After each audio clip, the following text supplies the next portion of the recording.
Excuse me. Good evening, everybody. Madam Clerk, go right to City Manager. Thank you, Mayor. Number one on for tonight is a shared service agreement with TNIC for the health officer. TNIC's health officer has resigned, and they're in a search for a new one. In the meantime, they've asked for a shared service with us to let our health officer provide their services for them several days a week. So that's what that's all about.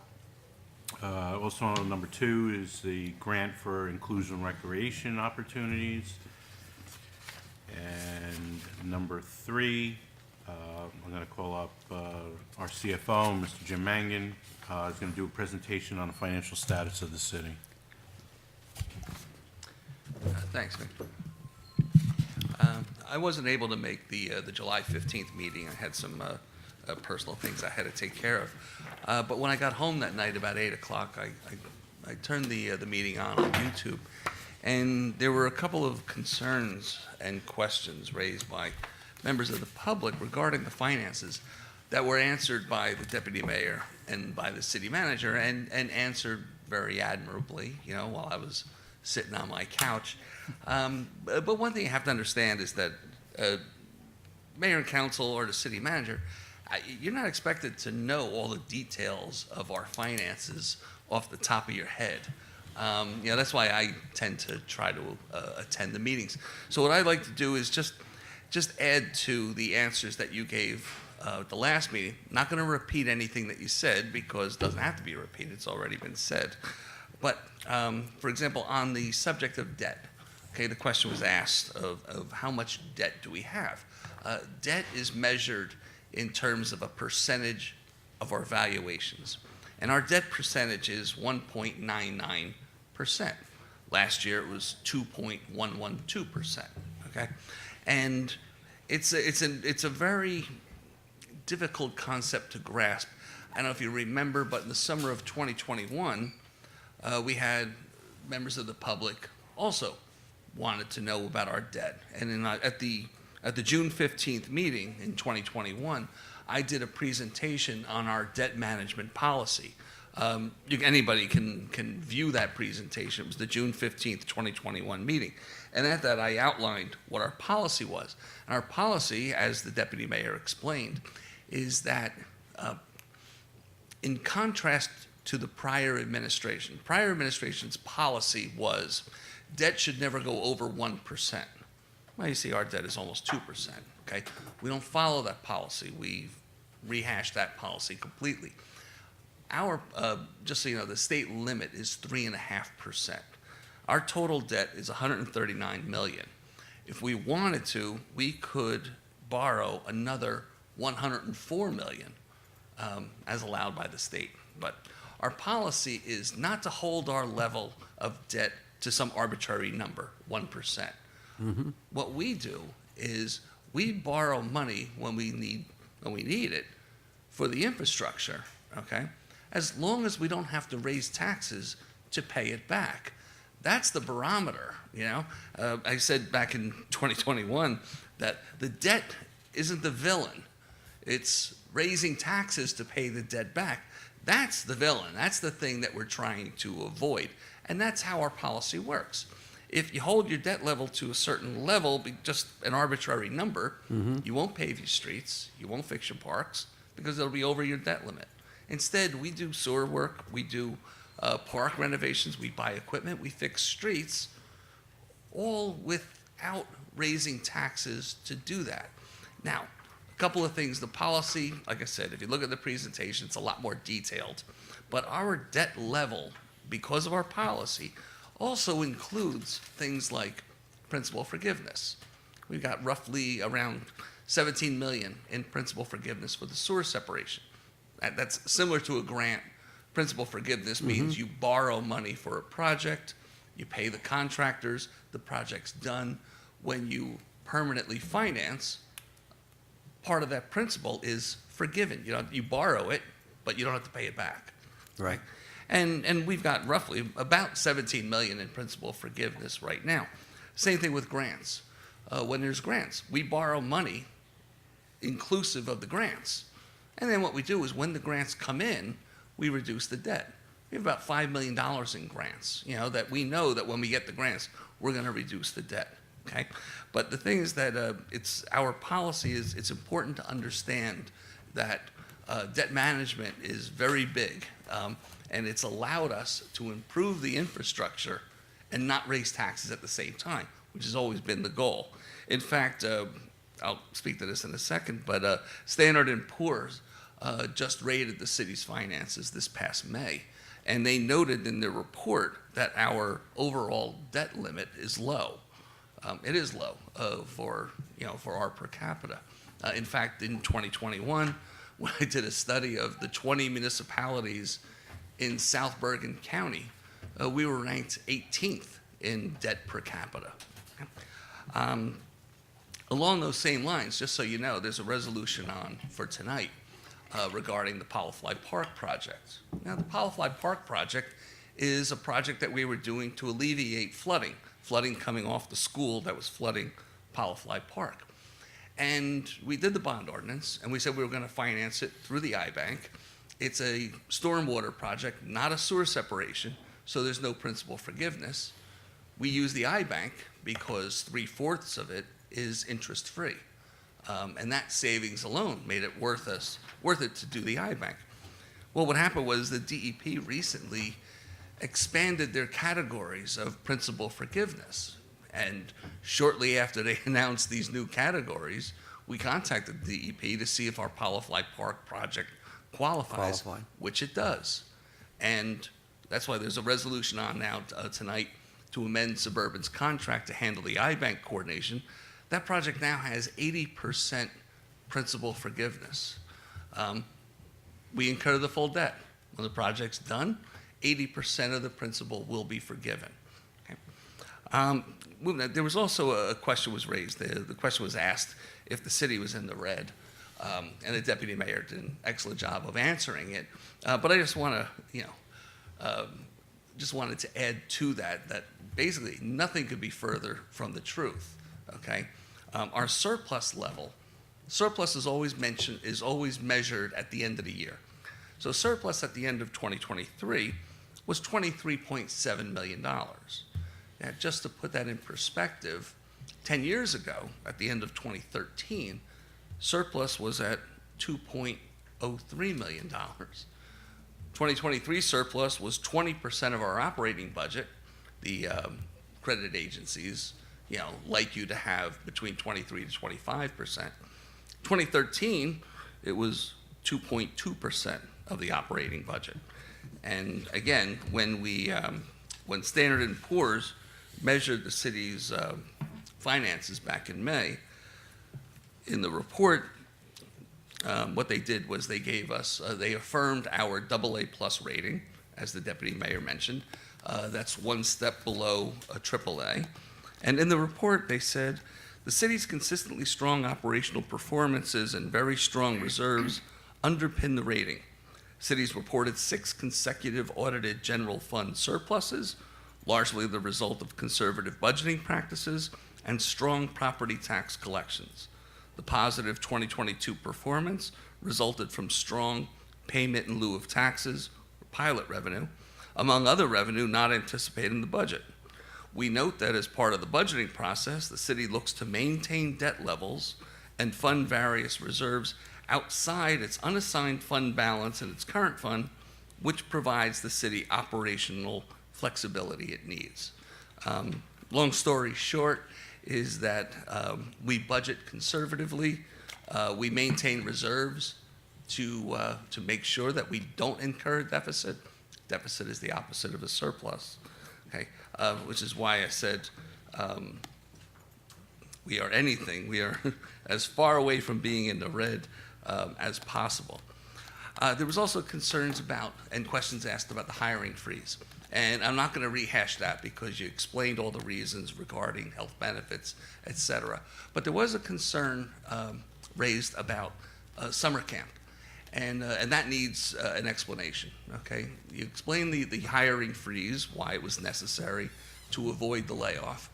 and why the increase in health benefits caused us to, to enact that policy in the first place. Well, also to get the spending down because of the health benefit increases, one of the things that we did was we changed the finance structure of our rec programs. We pulled them out of the budget completely, and they're all now funded completely by the Recreation Trust Fund. That means that the hiring freeze has no effect at all on any recreation program. Okay, so when the city manager said that we increased the number of counselors based on the number of respondents, participants, that's exactly what we did. That has nothing to do with the hiring freeze because it's not hitting the budget at all. Okay, and finally, just wanted to bring up one last thing. There was a comment made regarding the DPW employees' pay. The comment was something like, you should pay your DPW employees a living wage. And as I said, mayor and council are not expected to know the details of everything, and especially not the DPW labor contract. But I can say, because I've been negotiating the contracts here pretty much longer than anybody, the DPW contract that we negotiated and we settled on last year is one of the, to me, it's one of the greatest accomplishments of this administration. Because what happened in that negotiation wasn't your standard negotiation where the union asks for everything, we offer nothing, we settle in the middle, and everybody goes away angry. In this particular case, the employees asked, and not the unions and not the lawyers, the employees asked for a path in the contract to better themselves. The old contract that they were working under had one salary guide for all employees, regardless of your title. Everybody got the same increase. A sanitation employee making $30,000 got the same percentage increase as a signal technician making 3 times that at $90,000. So if an employee wanted to better themselves, and they did, they would still get the same salary increase as everybody else. We recognize that, and that's a valid concern, and we work with the unions, what do we do about that? And what we did was we came up with 3 separate salary guides based on skill level, okay? And in those salary guides, the lower paying positions have higher percentage increases, and the higher paying positions have lower percentage increases to try and achieve parity among everybody. And with 3 salary guides, just give an example, an employee who gets hired as a laborer on the lowest of the 3 salary guides, who then on his own gets a commercial driver's license, and he can then move into the second salary guide and get paid better. And if he continues with that, and he wants to be a heavy equipment operator, maybe he wants to be a mechanic, he can work his way up onto the 3rd salary guide and make even more money. Now, in order to do this, city manager and I went to the mayor and council. We talked about it in closed session. I can talk about it now because the contract is settled. And we said that when you create a new salary guide, you have to place everybody. And when you place employees, you always place them up. You never place them down. And then you have to give them a step increase. So in the first year, the increase was more than we were authorized to offer. And we told the union that. We said, we will go to the mayor and council, we'll explain everything, we'll advocate for it, and you approved it. Okay? We went back to the next negotiating session, and we agreed. From what I understand, it went to the union. It was ratified overwhelmingly. Okay, and it's an excellent contract. It offers not just a wage. The question was raised: what did the starting salary go to? And starting salary in the old contract was $30,000. In the new contract, it runs through the 3 salary ranges of from $37,000 to $41,000. And as I said, it's expensive in the first year because of the placements, but the budget problems we had this year, if you remember from the budget presentation, was not the results at all of salaries. It was 100% the result of health benefit costs. So it worked out. Long story short is, it worked out better than we thought. And I really, really do believe in my heart that that particular contract and the way it was negotiated and the give and take of the union and the fact that the mayor and council was receptive to, our additional ask is one of the best accomplishments of this administration. It was truly a win-win, okay? And I don't think it's fair to categorize that at all as not paying a living wage. And that's my opinion, yeah. Okay. That's everything that I wanted to cover as to what was talked about last meeting. And if anybody has any questions, be sure, be happy to answer.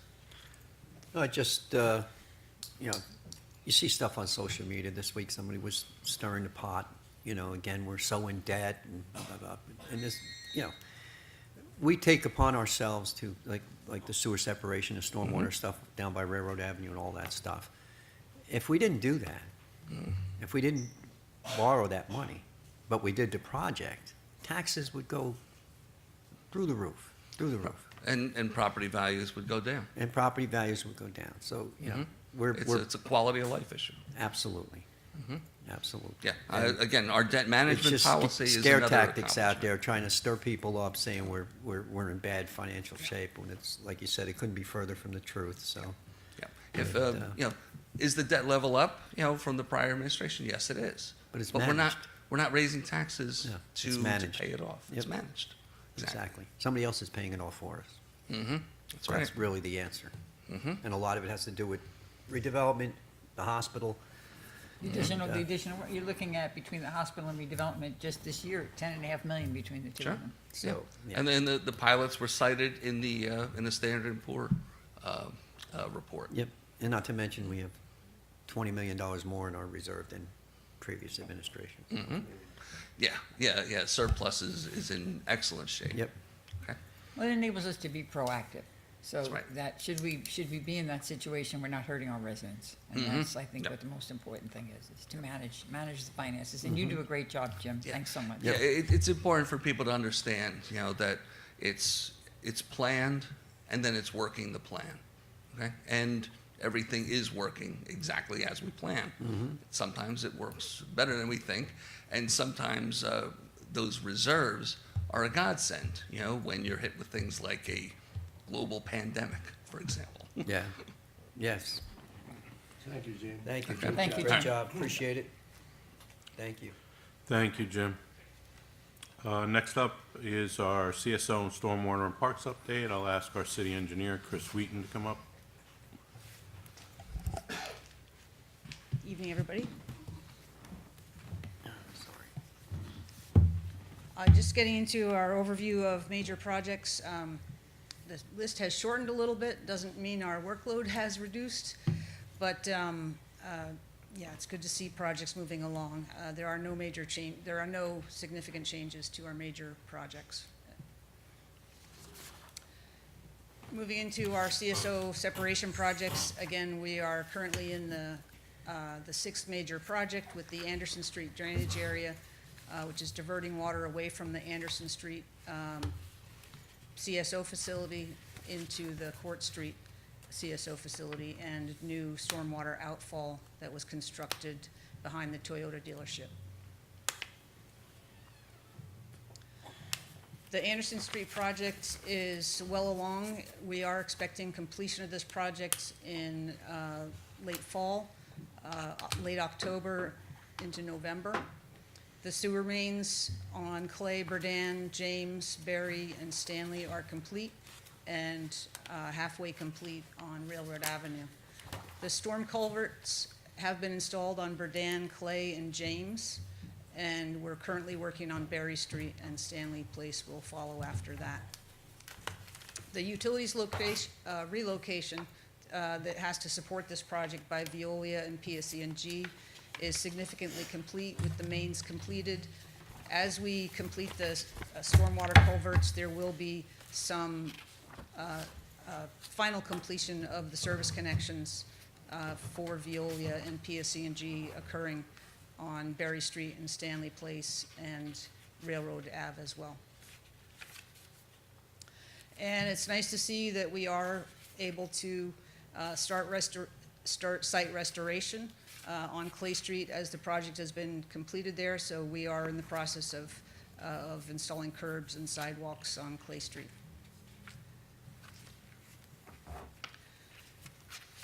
One of our other projects is called the Various Sewer Improvements Project. We have completed a sanitary sewer replacement on Liberty Street, a new manhole on Moore Street, a new manhole on Union Street, and we are performing a repair of the sanitary sewer on Hudson Street this week. We're also, in the pipeline is the East Kennedy emergency generator, East Kennedy pump station emergency generator, and there is some minor work occurring there, but we won't be getting that generator until early next year.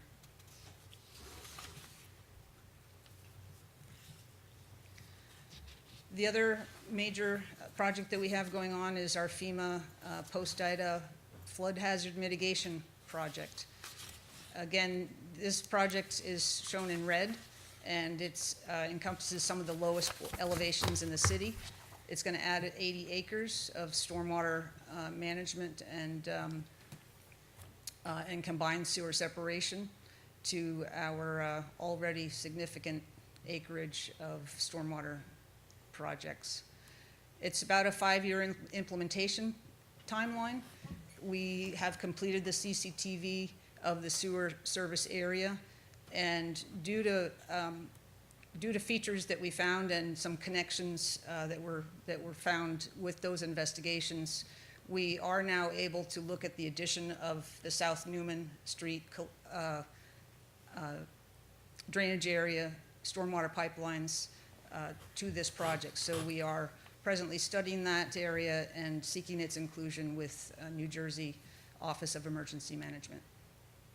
And the other part of this project will be a major pump station, and that preliminary design is in progress, along with the interceptor sewers. In parks, we are wrapping up Polyfly Park. The contractor has completed all of the drainage improvements except for the tie-in at the bottom of the slope and in Polyfly Road itself. We're just finishing up with a fence installation at the top, adjacent to the school, and meeting with the county presently on scheduling and coordinating for that tie-in to the drainage pipe in Polyfly. Our other parks project is Johnson Park Sports, or one of our other parks project, I should say, is Johnson Park Sports Complex. We did receive bids a couple of weeks ago. There is a resolution on for this evening for that project. Fashini Park, we did work through the wetlands issue that DEP presented us with way back. It took a lot of discussion with DEP to work through the requirements for mitigation, as well as to point out that there was another way to look at what they were calling wetlands. So we were successful in those negotiations, and an updated permit package for Fashini has been submitted to DEP, and now we're awaiting their review. In roads and traffic, the Prospect Ave pedestrian safety project, which runs from Beach Street to Essex Street and includes flashing pedestrian beacons. That project will be starting after Labor Day with curb and sidewalks installed. And then after that, we'll have underground conduits and foundations laid later in September.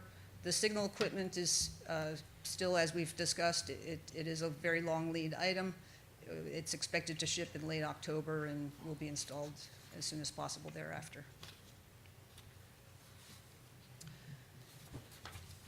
And just to alert you to some non-city projects that we're also involved in, Coming up this month and into next month, Bergen County will be paving Main Street, which, Main Street from Anderson to Johnson, and Johnson Street from Main Street to Kinderkamack.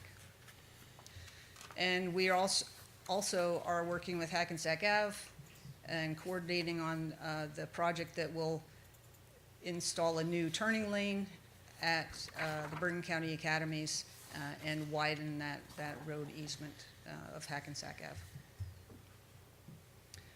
And I just wanted to make you aware of the status of emergency repairs in the city to date. We have had 5 repairs to date for a variety of reasons.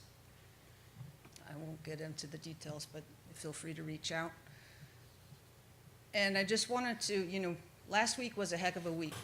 It rained all week. And we did field a lot of calls. I know the city had calls. City council members as well as our department. And just wanted to remind people that the infrastructure that's going in, it's not going to handle every storm. The infrastructure is sized for a 25-year storm. And it's not possible to design your infrastructure to handle every possible storm. And the storms that we've been seeing are more intense, more rainfall occurring in a shorter period of time. And so just, people should be aware that the infrastructure that's in is not going to eliminate all flooding, but it is going to reduce flooding and also make the time for draining those flood waters quicker. So that's what the infrastructure, the stormwater projects are accomplishing for the city. And really, we're taking up just about as much space as we possibly can in these streets. When you look at the size of the culverts and the size of the pipes that are going into James and Berdan and Barry, it's a very large pipe, and we're really maximizing the amount of pipe that we can get within the easements that the city has. So that's something else to bear in mind. And just a reminder, if you have a basement in your house, there's a check valve or a backwater valve on your sewer lateral that connects to the public sewer in the street. So that valve is required by code for several decades now, and it is important that you keep an eye on those check valves, that you inspect them regularly and make sure that they are operating properly. And of course, I know all city staff, respond as quickly as possible when we receive calls and concerns from residents about flooding issues. We do get out there and inspect as quickly as we can and try to respond with what actions residents and customers can take.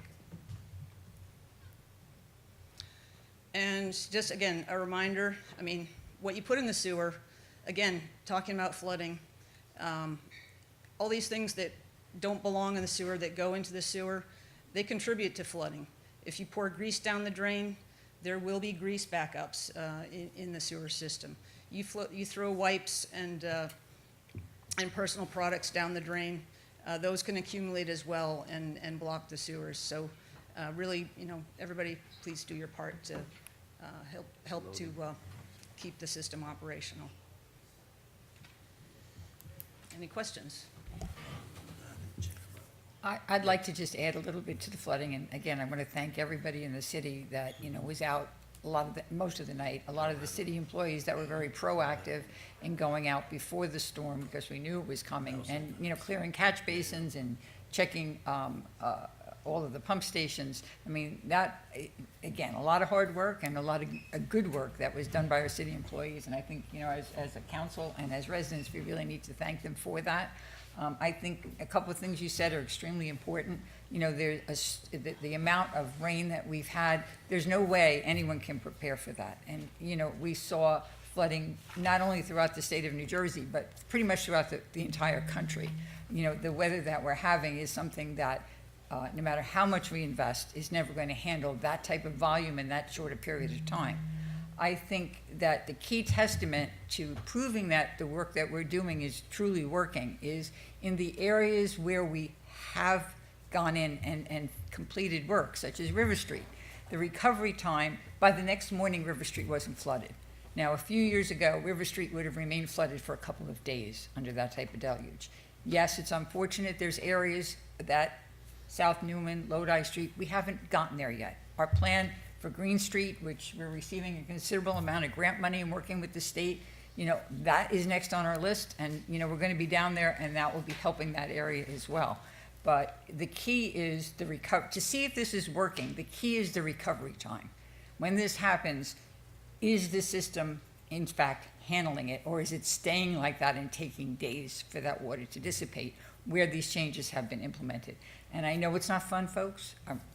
The mayor and I both live on Brook Street because we foolishly didn't realize 50-some years ago that it was called Brook Street because we're built over a brook. Okay, so I know the mayor's basement too gets worse than mine, but, I know it's very aggravating, it's very stressful, and I think that the council and the city has, gone way out there to try and at least have a plan that can remediate this piecemeal, one by one. I mean, it would be wonderful if we could just snap our fingers and say, we have hundreds of millions of dollars right now that we can work on the whole city together. We'd love to do that. What we're doing is we started by tackling what was identified as the worst place in the city, what we refer to as the Clay Street area for flooding.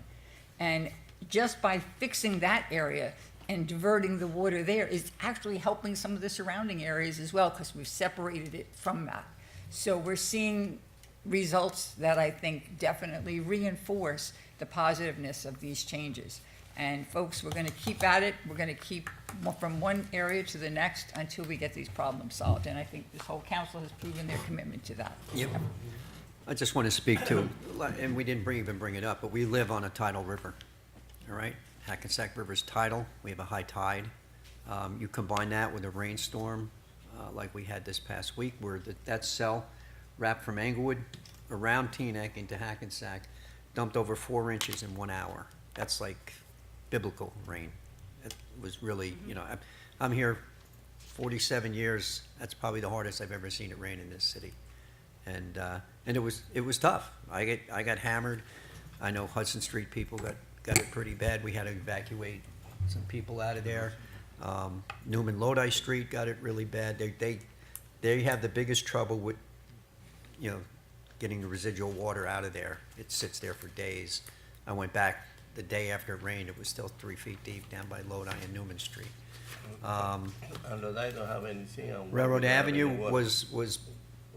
wasn't good, but it was nowhere near as bad as it used to be. Passaic Street was actually closed. The water was up into the Dunkin' Donuts lot.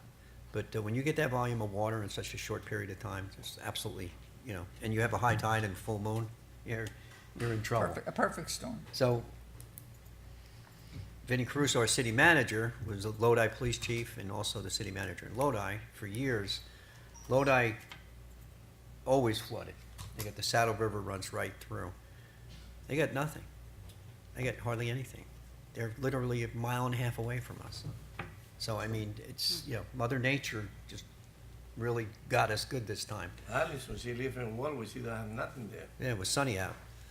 So, thanks to all the city employees, fire, police, DPW, sanitation, everybody that was out there trying to help people out. Thank you, Vinny. He We was appreciate here it. to 10 o'clock. Vinny was here, working late at night, but my hearts go out to everybody that flooded. I know it's not fun, it's not easy, so thank you for your report, Chris, appreciate it. Anything Thank else you, from the Chris. council? Could I just, not about this, but could I just add one thing from Sure. we have Stephanie and myself meet monthly with the new superintendent at the Board of Education, and we talk about, shared services and things we can do in concert together. And I don't know how many of you remember, but prior to COVID, we used to have one night a week of open swim for the Hackensack residents at the pool. And then that stopped primarily because of COVID. And the Board of Education was amenable, as long as we pay for the lifeguards, which we will, we always have, that they were amenable to starting this up again. Now, in the past, we could only do one night a week because they were leasing the pool to other swim teams. So this year they said they're not. So we could start with one night a week, and if it's really popular, and this was all year round, that the way this program worked, for those of you that are not familiar, we could even look at expanding it. The hard part right now is making sure we can get some lifeguards. So, you know, all you need to do is be a licensed lifeguard. It's only a few hours a week. And the best resource we have are our own students. I know when my granddaughter was still in high school, she's in college now, but when she was in Hackensack High School, she did it. She's a lifeguard, so she lifeguarded the one night a week. She enjoyed it, and it was a little bit of pocket money for her. So anybody that, you know, has a child, grandchild, et cetera, that, you know, is a certified lifeguard, certified CPR, of course, you know, they can apply down at our recreation center. And I think we could start that back up. What I remember of the stories of my granddaughter telling me, it was something that everyone really enjoyed.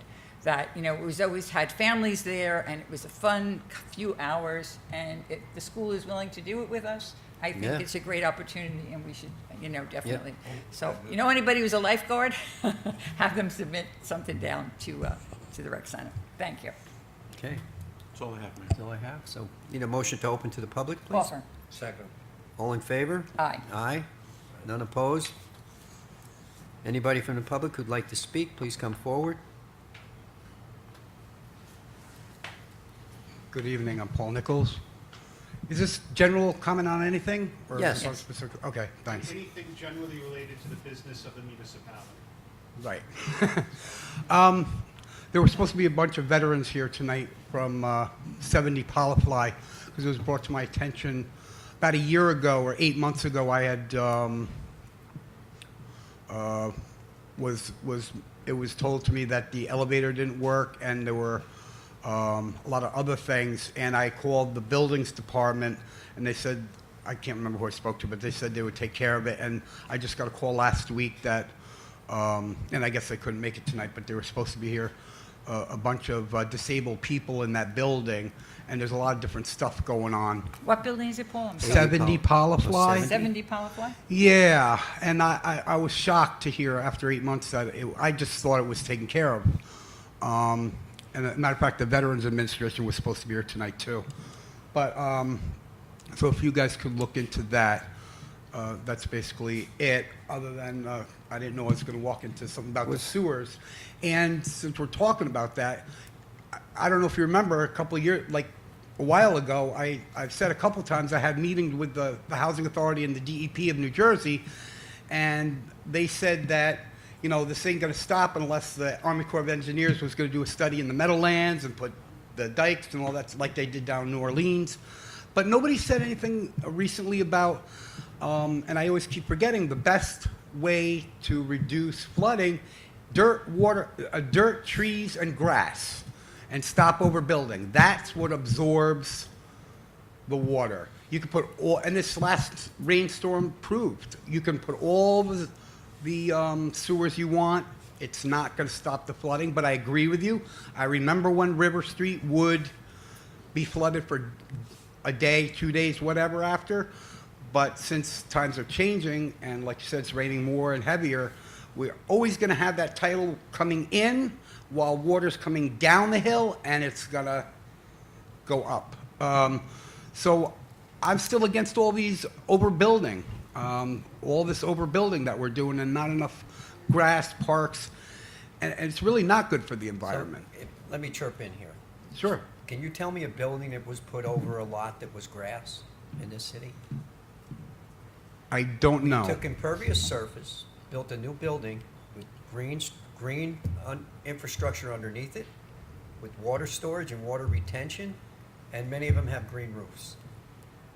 So technically, you are greener now than you were with what was there before. What was on the record property right by the river? There's tons of grass and impervious areas there now. Okay, now I also heard, and I actually was just curious one day, I Googled it, and I just simply Googled how many trees do you need for one person to breathe? And just out of curiosity, and it said 7 to 8. It said 7 to 8, although obviously we know that it's not just oxygen, that we need, and carbon dioxide, which is, Trees, I agree with you 100%. We're planting a lot of trees. We have plans to plant a lot of trees in the near future with some funding that's coming in. Especially the new grant money we're working with, But, is we're you know, hoping. these the Jefferson's a perfect example. Those people, the drainage and everything up in that area since these people put that building in, it's much, much better. It's funny, I had a council person from Maywood who owns property in that area, actually wrote on social media, Derek Eisenberg. Derek Eisenberg, saying the amount of infrastructure that they put into the bottom of that building, that whole building has tubes underneath it to hold water, and then it has a catch basin. So that was a DPW junkyard and a police station for years. So, and not only that, the funding provided by these buildings through pilots, there'd be no sewer work whatsoever in this city if it wasn't for these pilot programs. Because the taxes would, in order to pay for it, would be astronomical, even bonded, people's taxes would go up every year. It would be hard. And that particular building, the Jefferson, in that time, when the DPW belonged to the county, that particular area, they don't pay a penny in taxes. Now they pay $2 billion. how did Johnson Park area fare during that flood? I'm sure they got hammered, but there's an ongoing project there. We're funding a project to redo the whole park, raising it, putting in underground retention, outfalls to the river, moving the fields around. We're not gonna invest all the money to rebuild the park if it's still gonna flood, so we're gonna do our best to stop it. That said, when you live on a river, You know what's gonna happen, you're right? never gonna stop it 100%. It's No. not gonna happen. You live on a river, low-lying areas are gonna get hit. It's just, it's Mother Nature. You can't stop Mother Right. Nature. You know, people say, oh, stop my flooding. You know, how do I stop rain? I think like the new, what's gonna go over, whatever's still gonna go over there at, what do you call that park over there? Not the park, the Walgreens. Right. I think if you keep all that lot open and just put a small building and the rest, So the man pays $15 million for that lot. Why would he lose all that money to build a small building? Why? no, I get it, but something's gotta be done. We gotta stop getting population in here. You We make don't them need build any more. underground retention when they build the building. That's really the key. You make them build it so that the water's stored underground and then is released over time into the river. That's really how it works. And it would be good to have a Because museum. what's it? Show me. There's less than 500 square feet of green space on that entire lot right now. Nothing. Zero. And Right. the new, if I remember correctly, because I missed the planning board meeting, that roof had a completely green roof on Green it. roof. And you have to realize that no matter, the height of the building has nothing to do with the environment as far as rain, right? It's the footprint.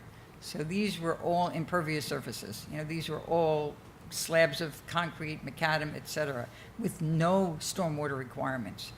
Every single project that comes has a heavy-duty storm requirement. Our storm requirements are more rigid than the DEP's. We got a lot of Because folks we to have, speak in a little we, time. yeah, Yeah, but just, so- because I'm sure a lot of people here are interested in this, real quick, the DEP requirement is such that this is what they would ask for anything new built. We go beyond that.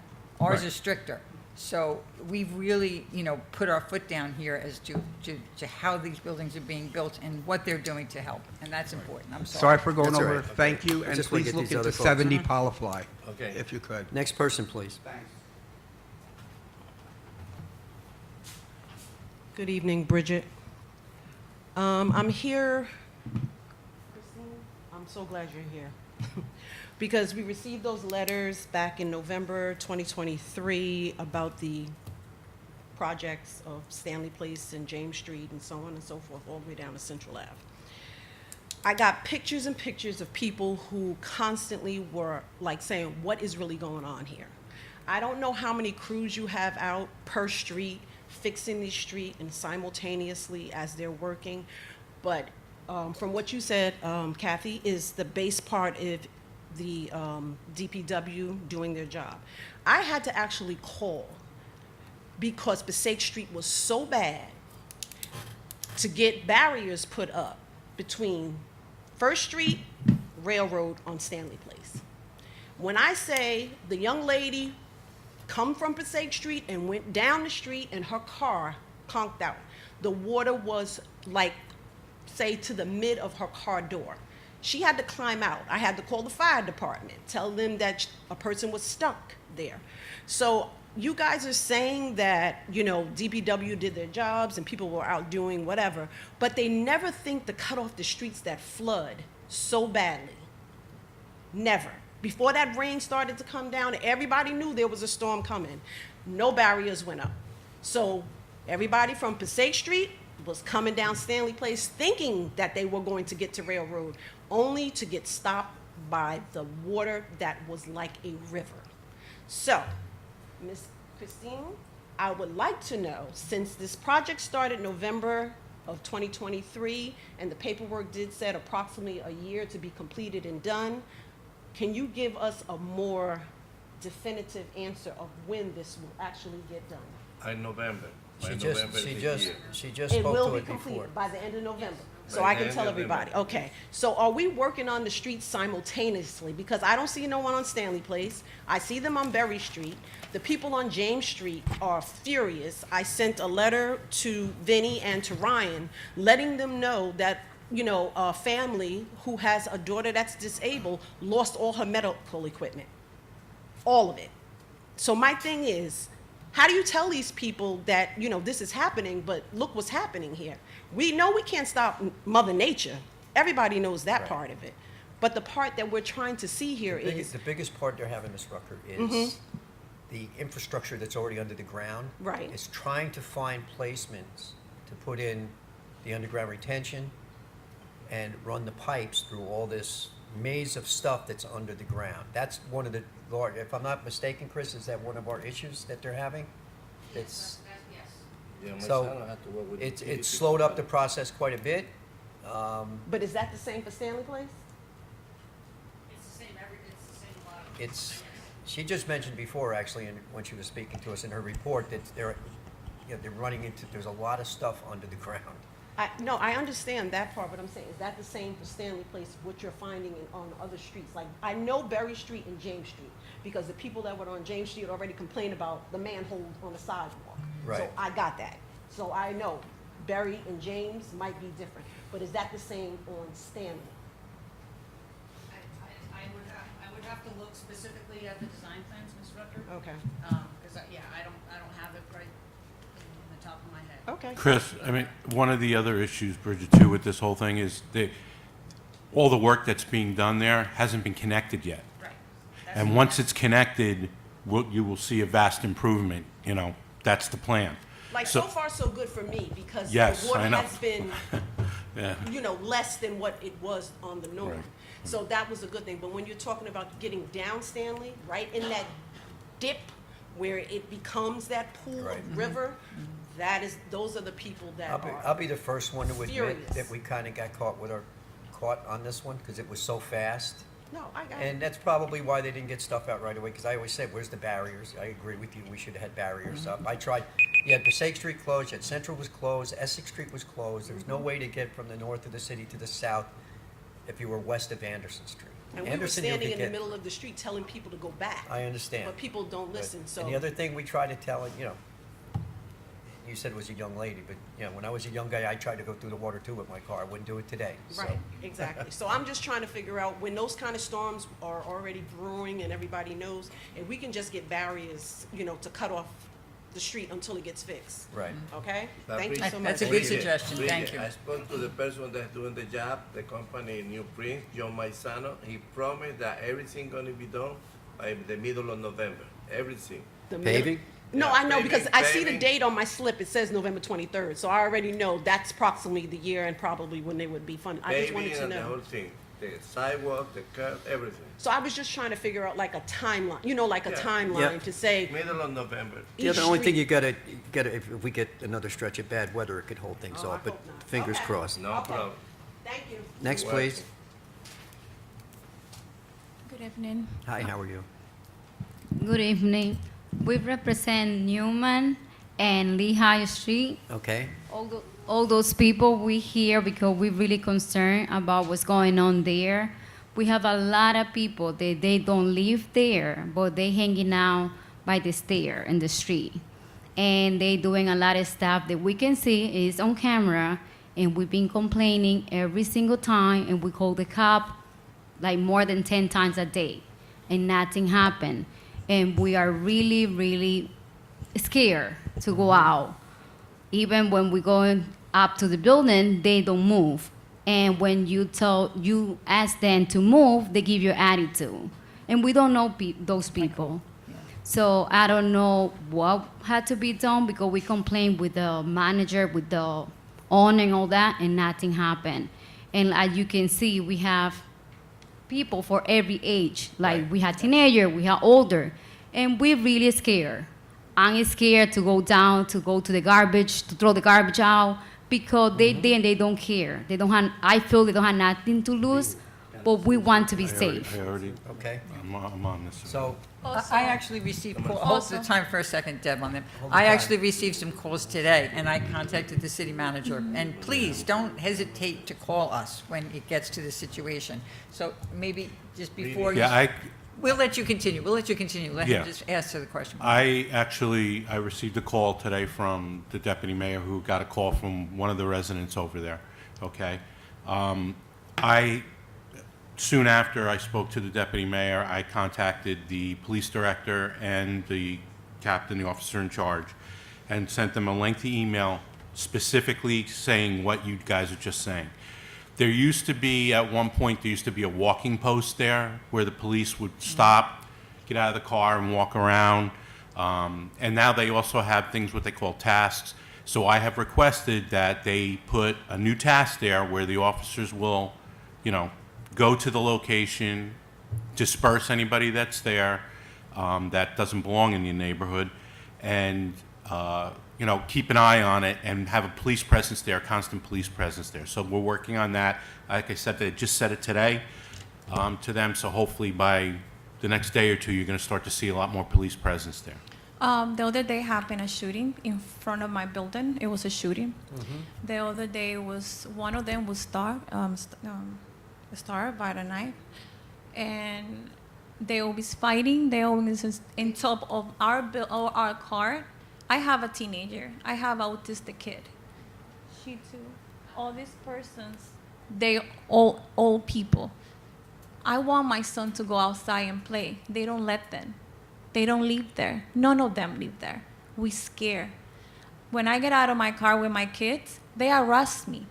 If I say something to them, they curse me out, and I'm scared to get in my house. It's a lot of the times that I get out of my car with my son, and I have to call the cops because I don't feel safe. As a mom with my special need kid, I don't feel safe. The same as them. And we are here because we are sick and tired of them. We are scared, and nobody do nothing. So please, we need help, because we are here with people that work, they have kids, that we're not in the street. But we want our kids to go outside, to buy a bike, to have a better life. Well, we scared. They always shooting at each other. It's a lot of them parking in front of our car. They live in the car. They don't live there. And they don't live there. None of those people outside live there, because we live there and we don't even stand outside. We come from work, school, go home, and that's it. What are some of the addresses that you are facing this? I mean, I know the deputy mayor told me today it was Newman and Sussex. No, it's Lehigh and Newman, specifically. Right on that corner there? 15 Newman Street, 15. And, I also heard about Newman and Sussex. and so I have some Lehigh calls. and 10. I saw him on Newman So and Sussex. those people, the police know who they are. They know who they are. And it's unfortunate that you had to come here tonight to tell us this, but please, These other people cannot come here. They come here because we scared. please, Understood. Vinny, we got to follow up, and when you see this, you have to, if you're not getting the results, some of you call me, please, I have no problem, you can continue to call me, okay, because I immediately call him and say, we're going to fix this, or, or call the city manager directly. We definitely, this is not a quality of life, this is not the quality of life that you folks deserve, and Vinny, we have to address this Yeah. situation. But we did have this problem a number of years ago, Yeah. and the walking police was a huge deterrent, okay, because they can't just stay in the cars. Getting out and walking your streets was a deterrent years ago. It helped. Can I Now, say I don't know something? if that's going to help again, but I think we could at least give it a try. I'm sorry. I know my time's up, but sometimes we call the cop and they go there and they just say hello to them and they don't let them move. They just like, guy, you're not supposed to be here, and they just leave. Yeah, no, they have to So, and disperse. we had to call again. Then when they pick up the phone, they give us attitude because we call back and say, hey, I just called 10 minutes ago, and they be like, oh, we sent our officer. Said, yeah, they was here. They say hello, but they left. And They too cool with them, yes. and they know that. They don't need to be aggressive, but they have, we don't want them there. We want to be able to go out whenever we feel like and not be afraid to go down, even to throw the garbage. Thank you. Thank you. Thank you. guys. Sorry. Thank you for coming. And we're sorry that you're experiencing this. We are. Next person, please. Anybody else want to speak? Mr. Smith? Good evening, Marty Smith, Prospect Avenue. For the past 3 or 4 months now, we've been bringing up the issue of the speed limit on Summit Avenue between Passaic and Spring Valley. At the June meeting of the council, when we brought this up, Mr. Caruso said to me that he had an update for me. The update was that the council or Mr. Caruso's office had authorized a traffic study. Well, from my personal point of view, no traffic study was really called for. And then I wondered to myself, what was the motivation for the council or Mr. Caruso's office to authorize this traffic study? And my feeling was that you were looking for a reason not to lower the speed limit on Summit Avenue. There could be no further reason than that. So let me give you the facts here. Number one, the fact that Summit Avenue between Passaic and Spring Valley is under city jurisdiction. Fact number two, all streets in the city of Hackensack that come under city jurisdiction call for a 25-mile-an-hour posted speed limit.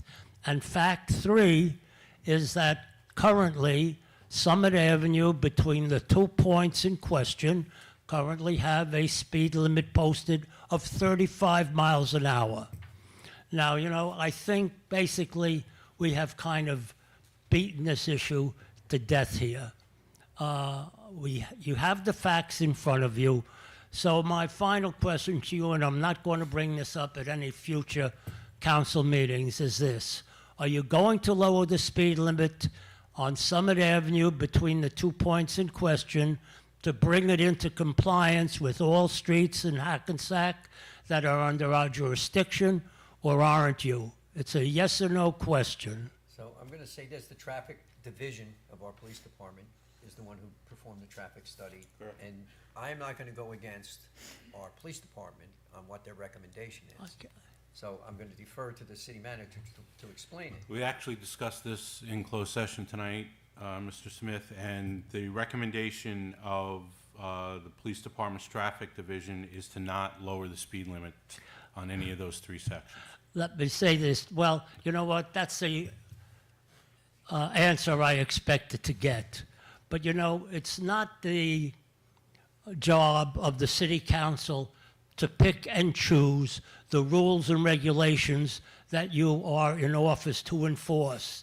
Your job is to enforce all the regulations in the city of Hackensack. Now, if we have a rule that says all streets under city jurisdiction call for a 25-mile-an-hour speed limit, that's what it calls for. Personally, I don't care what the traffic department said. You are in violation of the rules and regulations of the city of Hackensack. I mentioned to you a year or two ago that New York City, with a traffic volume and pedestrian volume 1,000 to 2,000 times more than we have, has a citywide speed limit of 25 miles an hour. You know why? Because their traffic department knows what they're doing. So I think you're making a big mistake in not lowering the speed limit. If an accident occurs where a serious injury or a fatality occurs, this city could be responsible in a big lawsuit. In addition to which, as far as the speed limit is concerned, 8 intersections between Passaic and Spring Valley Avenue have no crosswalks. So you're going to be out on a limb in 2 of these situations. I think it's a very poor decision on the part of the council and the traffic department, and I don't think the traffic department is doing their business right. I'm going to defer to council on whether that is an issue legally for us, so, just so you know. All right? Also, Mr. Smith, I just wanted to make you aware, I know you questioned the speed limit on County Road, River Road by the academies, and that there was a 40-mile-an-hour speed limit and nothing to lower the speed limit by the schools, but there are 2 posted lights there, blinking lights with a 25-mile-an-hour speed limits that are active during school hours. From what, it wasn't school hours when I went by because it was in the middle of summer. But when school's on, there's a blinking traffic signal both north and south of the academies, lowering the speed limit to 25. So I just wanted to bring that to your attention. Next person, please. Good evening. Bill Wassley, 464 Kaplan Avenue. I spoke last month at the council meeting, and after attending the Anderson Street planning thing the week before, whatever, on that, and I got a little explanation about what was going on and stuff about, I guess, why we do certain things in the city. Mostly seems to be we're doing a lot of this building, the whole revitalization plan is just about, I guess, taxes sort of. But I guess as a homeowner, you know, we all like low taxes. I'm not going to deny that. You know, that works. You know, but I also mentioned a couple other things about some difficulties I was having downtown. I think what I said was taken as kind of a personal thing, like it was just personal difficulties. And I was kind of complaining about that, and I wasn't thrilled about the response I got back from that. And I want to be clear about that, is that it wasn't that at all. I'm a big consumer of Hackensack. Dave at Liberty does my taxes. John and Zan at Allstate have my insurance. I have my haircut. It used to be on Anderson Street. George, unfortunately, gone. Now it's Maria on there. I've seen more shows at the Hack Pack probably than besides the twins and, what's his name, Greg and the twins, probably than anybody else in terms of, I paid for more shows there and that. And 11 years ago, mentioning downtown, which you said I don't know what it's like 11 years ago. As a 21-year resident, I do. My daughter was with the Royals, and she bought everything, every possible thing we could buy at Birkenmeyer there. We spent every dollar we can. I'm a big consumer and a big supporter of downtown. And so the comment about just a couple of difficulties I'm having about parking was just about trying to let you know that somebody who's went out of their way for years to come downtown and spend money is struggling to still do that anymore. That's all. And not only that, I don't come down anymore. I really drive back from Teaneck 3-4 days a week up Salem Street. And I said, I don't get sandwiches anymore. I don't stop at the deli. The parking is uncomfortable. There's double park things there, and the whole general nature of it's uncomfortable in terms of a lot of things on that. The buildings, I was going back to the original point about the buildings being built and why Anderson Street was maybe knocked down, because it wasn't, not just because it wasn't there good for the neighborhood, but seemed like every bit of that space was there to be monetized for the builder, and maybe then for our taxes too. But to be monetized, it seems like there's nothing there left for the people out there, like extra trees, 12 parking spots, but we're gonna probably cut them off in a few months anyway, you know? And I guess my problem with the revitalization plan, real quick, is are all our buildings done like that, with basically every square inch is done to monetize for the developer? Or is it some of it actually done maybe with some benefits here? One building has a restaurant outside. When it was open, I thrilled about going there, even if I didn't like the food, because I was supporting downtown. Anyway, I just want to say, we don't really have the buildings that are coming out now, no space, right up on the thing. I'm just not sure what direction we're going with on the town on that. And people like me that want to spend money downtown and come down, we're not your enemy. None of us here that come here are your enemy, okay? We're your constituents, we're your supporters, we're your voters on that. And we should be considered, that's all. Thank you. Thank you. Thank you, sir. Appreciate it. Anyone else like to speak at this session? Motion to close. Offer. Second. All in favor? Aye. Aye. None opposed? Okay, so need a motion to close the executive session. But Steve, did you Steve, you got anything to want to say? say anything before we close? Yeah, Well, I don't have a list. We did talk about a number of cases.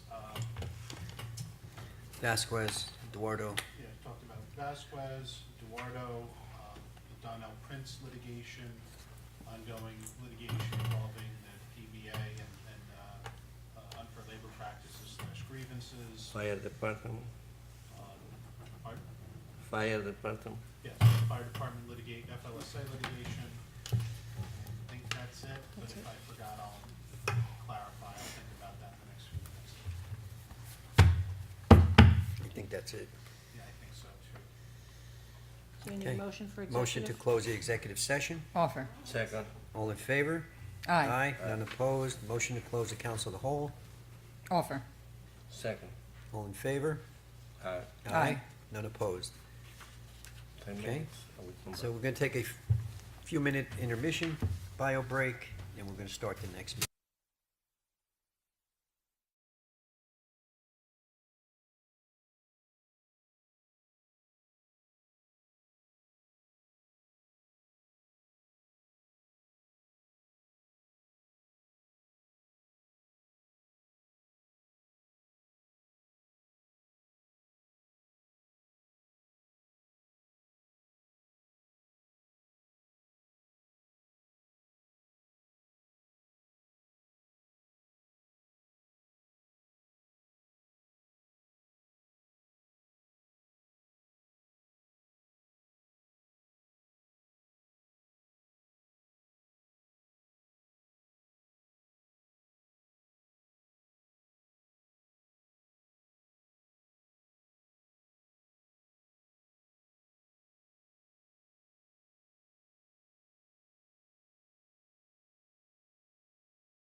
Everyone, thanks for your patience.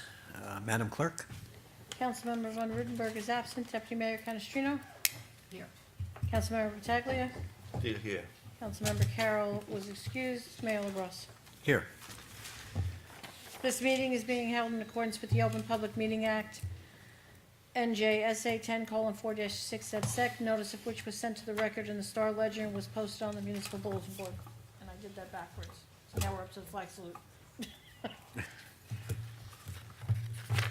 Flag salute. I did the roll call before. Yes, would everybody please rise for the flag salute? Did it backwards. He had me messed up. Sorry, that's all right. I pledge allegiance to the flag of the United States of America and to the republic for which it stands, one nation, under God, indivisible, with liberty and justice for all. Okay. Very good. We do have one proclamation tonight, which I will read real quickly. No one's here for this, you said, right, Deb? No. So it reads, whereas the city of Hackensack does affirm and acknowledge the harm and hardship caused by drug overdose, and whereas we recognize the purpose of International Overdose Awareness Day as remembering loved ones lost to overdose and ending the stigma of drug-related deaths. And whereas the 2024 theme of International Overdose Awareness Day is Together We Can, highlighting the strength of coming together and standing in support of those connected by the tragedy of overdose. Whereas we resolved to play our part in reducing the toll of overdose in our community, in 2023 there were 691 suspected overdoses reported by law enforcement in Bergen County, claiming the lives of more than 130 Bergen County residents. Together with countless more effective forever, and whereas we affirm that the people affected by overdose and our friends and families, sons and daughters, mothers and fathers, brothers and sisters, and deserving of our love, compassion, and support.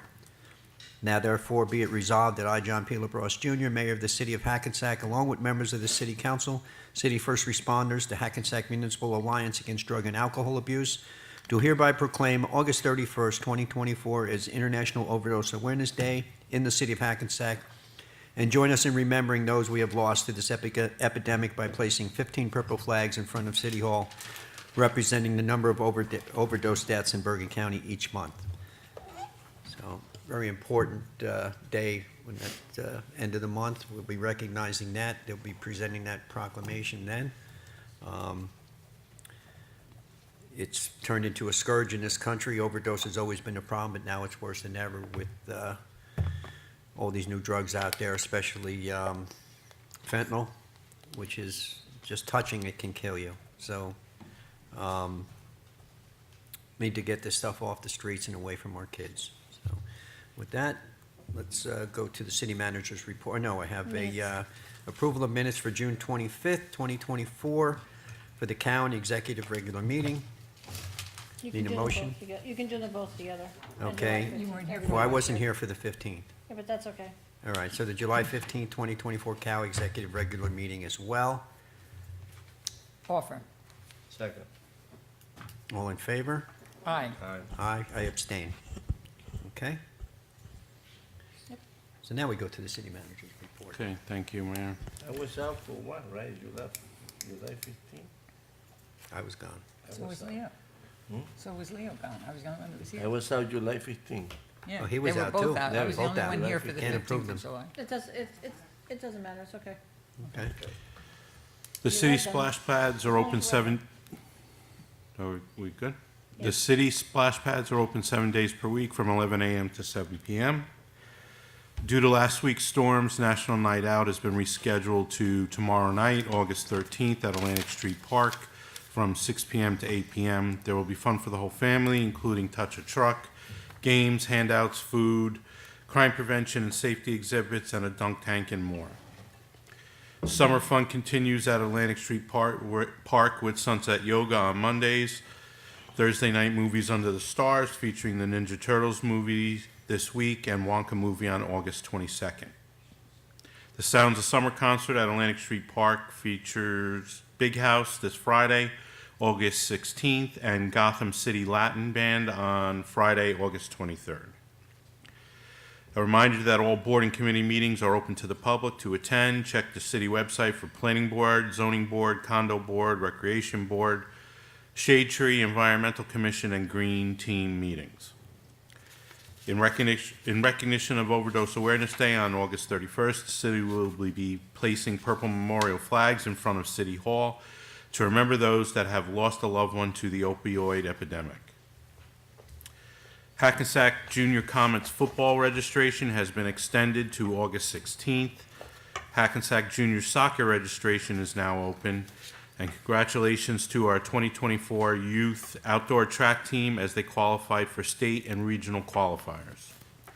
Last but not least, I'd like to thank you to the city, DPW, our project management team, the police department, and fire department for their hard work and response during last week's devastating storm. That's all I have, Mayor. Okay, thank you. On with new business. Resolution 258-24. This is a resolution for final adoption of ordinance number 26-2024, an ordinance to amend Chapter 170 of the Code of the City of Hackensack Vehicles and Traffic to add a new handicap parking space in Section 49.2, parking for the handicapped on Franklin Street. This ordinance has been published according to law and now calls for public hearing. Need a motion, please? to open to- Offer. Second. All in favor? Aye. Aye. None opposed? Anybody who'd like to, from the public who'd like to speak to this ordinance and this ordinance only, please come forward. Seeing no more members of the public, motion to close to the public. Offer. Second. All in favor? Aye. Aye. None opposed. Okay, need a Need a motion. motion to adopt the Adopt. ordinance. Offer. Second. All in favor? Aye. None opposed? Okay. Be it resolved by the City Council of the City of Hackensack, County of Bergen, State of New Jersey, that ordinance number 26-2024 has passed its second and final reading and is hereby adopted. Thank you. Resolution 259-24. This is a resolution for the final adoption of ordinance number 27-2024, an ordinance to amend Chapter 170 of the Code of the City of Hackensack, Vehicles and Traffic, to add no parking on Union at Meyer Street. This ordinance has been published according to law and now calls for a public hearing. Need a motion to open to the public, please. Offer. Second. All in favor? Aye. Aye. None opposed? Anyone from the public who'd like to speak to Resolution 259-24, please come forward. Seeing no members of the public, motion to close. Offer. Second. All in favor? Aye. Aye. None opposed? Motion to adopt the ordinance. Offer. Second. Roll call? I'm sorry, all in favor? Aye. Aye. None opposed? Be it resolved by the City Council of the City of Hackensack, County of Bergen, and State of New Jersey, that ordinance number 27-2024 has passed its second and final reading and is hereby adopted. Resolution 260-24. This is a resolution for final adoption of ordinance number 28-2024, an ordinance to amend Chapter 119 of the City Code, Peace and Good Order, to clarify language in Section O. This ordinance has been published according to law and now calls for a public hearing. Need a motion to open to the public? Offer. Second. All in favor? Aye. Aye. None opposed? Anyone from the public who'd like to speak to Resolution 260-24, please come forward. Seeing no members of the public, motion to close. Offer. Second. All in favor? Aye. Aye. None opposed? Motion to adopt the ordinance? Offer. Second. All in favor? Aye. Aye. None opposed? Be it resolved by the City Council of the City of Hackensack, County of Bergen, and State of New Jersey, that ordinance number 28-2024 has passed its second and final reading and is hereby adopted. Thank you. Resolution 261-24.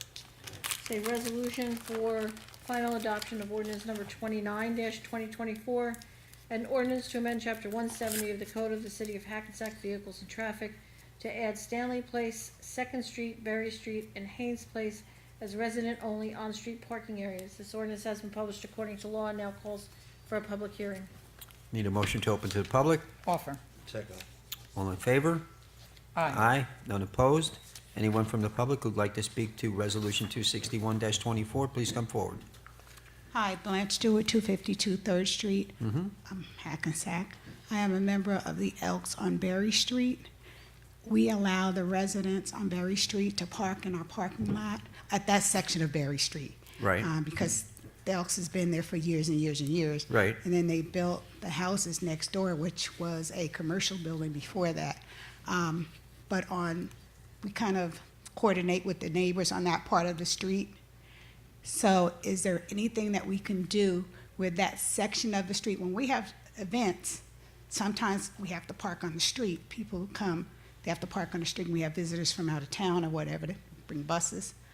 And sometimes our parking lot is full because the residents on that street are parking in our parking lot. So is there anything that can be done about that?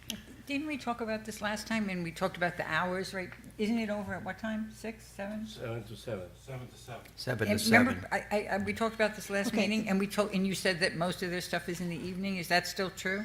Yeah, it is, but you're saying it's from 7 a.m. to 7 p.m., or is Yes. it from Yeah. 7 Yes. p.m. to 7 7 p.m., a.m.? yeah. Okay, 7 that's what I got it, the 7s to But you 7. know, if you ever have like an event Call that's the in an police. off time, just call the city manager, and Okay. we'll Ahead of time, helps. accommodate it. But I Okay. think in general, you should be okay then, right, at 7 Yep. PM? Yeah, Thank all you. right, good. Okay. Anyone else? Good evening, Reverend Davis, 192 Steining Place. Regarding the parking on Stanley Place for residents only, how is that notice going to be sent to the residents so they know what's going on? How is that going to, has that been discussed with the residents? I know because I come here. So how are the residents going to find out How about do we that? usually do it? They're going to have to put Good notification on their question. doors. Allison, do you know how we've typically done that in the past? Usually they'll do A mailing? Yeah, well, you'd probably do a mailing of some Okay, sort. and that'll be giving them enough But time I think to... they also go door to door. I think they go door to Yeah. door. They put the, Yeah. they'll put the What little about the letter on the stickers? door. And how much notice will they have? I hope not 24 hours. Meaning, No, to no, get the no, sticker, no. it no, has to you'll go have in plenty there. of time to get the stickers. Okay, thank you. Yes. And are the stickers free? Yes. Yes, yes. As long as you're a licensed driver at that address. So no matter how many cars are in a house, they all can get a sticker? As long as there's the license, it's per licensed driver with that One address. vehicle per licensed driver, so, you know, Right. if you've got, you know, 2 kids with licenses, you know, you could have up to 4, you know, if you have the husband, wife, whatever, and 2 kids, you have up to 4, for example. Okay, I just want to say thank you. It'd You're be- very welcome. It'd be very, very nice to see people who live there park from 7 to 7, but thank you very much. You're welcome. Okay. Motion to close to the public. Offer. Second. All in favor? Aye. Aye? Aye. Aye. Aye, we all said. Yeah, yeah. Aye, yeah, yeah. He's so quiet, I'm like next to him, I can't hear him. It's okay. So motion to Motion to adopt the ordinance. Offer. Second. All in favor? Aye. Aye? Aye. Be it resolved by the City Council of the City of Hackensack County, Bergen, State of New Jersey, that ordinance number 29-2024 has passed its second and final reading and is hereby adopted. Thank you. Resolution 262-24. Say resolution for the introduction of ordinance number 30-2024, an ordinance to amend Chapter 170 of the Code of the City of Hackensack, Vehicles and Traffic, to prohibit the parking of vehicles on sidewalks in Section 170-6 General Parking Regulations. Need a motion. Offer. Second. This is an introduction, correct? Yes. Yes. So, all in favor? Aye. Aye? None opposed? Be it resolved that the above ordinance being ordinance number 30-2024, as introduced, is now passed on first reading, and that said ordinance shall be considered for final passage at a meeting to be held on September 10th, 2024, at 8:00 p.m. or as soon thereafter as the matter can be reached at the regular meeting place of the City Council, and at such time and place all persons interested be given an opportunity to be heard concerning said ordinance, and that the city clerk be and she is hereby authorized and directed to publish said ordinance according to law with a notice of its introduction and passage on first reading of the time and place when and where said ordinance will be further considered for final passage. Thank you. Resolution 263-24. Say resolution for the introduction of ordinance number 31-2024, an ordinance amending Chapter 90 of the Code of the City of Hackensack Food and Drink, Section 69, fire permits required for certain operations. Need a motion? Offer. Second. All in favor? Aye. Aye? None opposed? Be it resolved that the above ordinance being ordinance 31-2024, as introduced, is now passed on first reading, and that said ordinance shall be considered for final passage at a meeting to be held on September 10, 2024, at 8:00 p.m., or soon thereafter, as the matter can be reached at the regular meeting place of the City Council, and at such time and place all persons interested be given an opportunity to be heard concerning said ordinance, and that the city clerk be and she is hereby authorized and directed to publish said ordinance according to law with a notice of its introduction and passage on first reading, and of the time and place when and where said ordinance will be further considered for final passage. Thank you. Resolution 264-24. This is a resolution designating redeveloper and authorizing redevelopment agreement with CBD Hackensack Developer Urban Renewal LLC for the redevelopment of Block 402, Lot 12, 360 Main Street, Lot 16.01, 374 Main Street, and Lot 16.02, 375 River Street within the 360 Main Street / YMCA redevelopment plan area. Need a motion? Offer. Second. All in favor? Aye. Aye.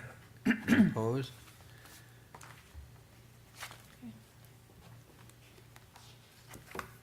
None. You good? Yeah, I'm good.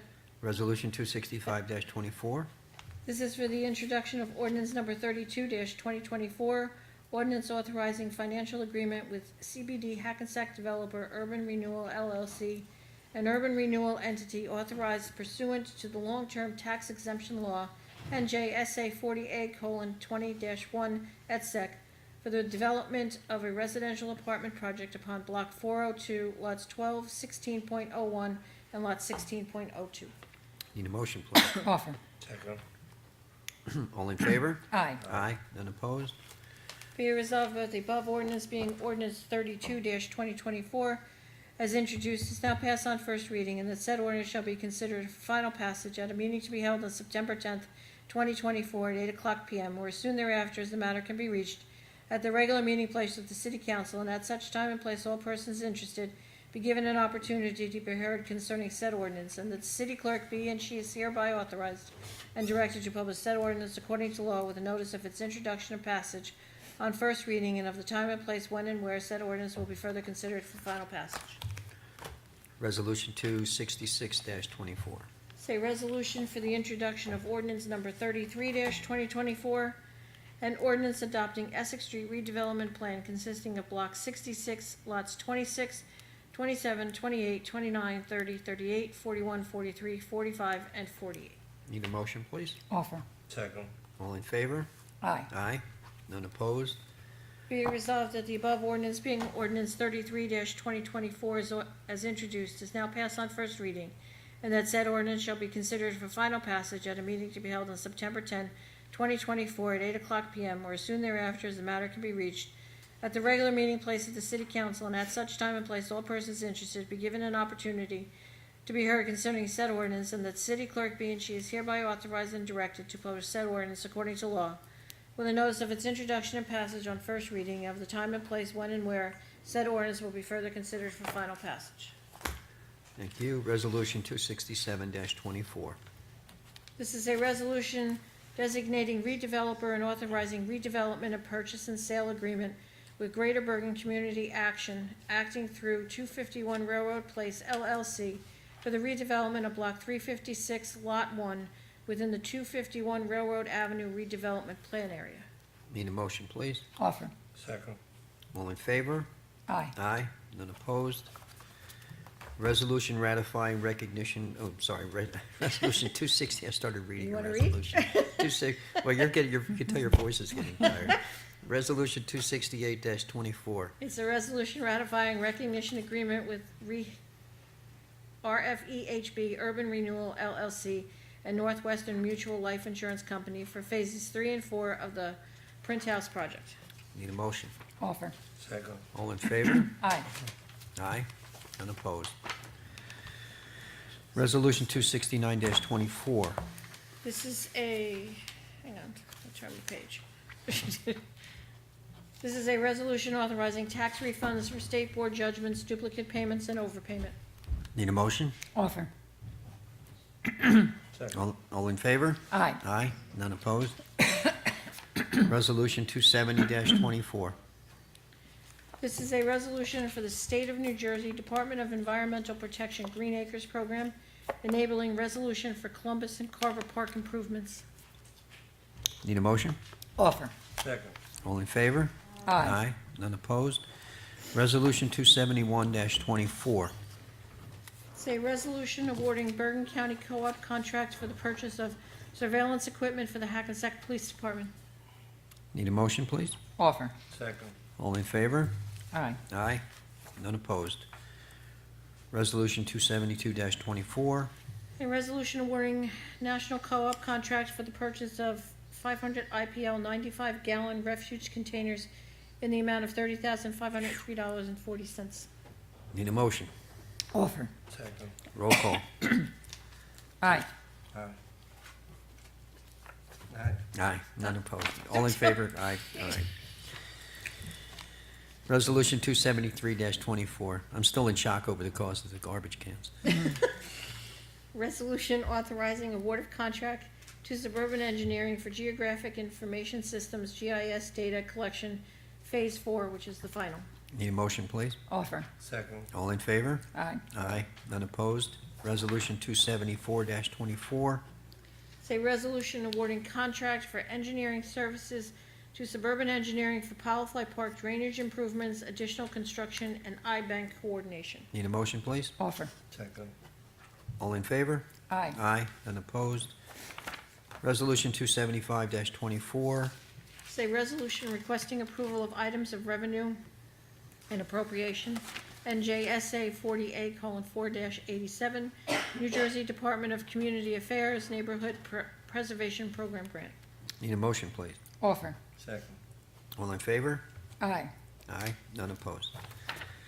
Resolution 276-24.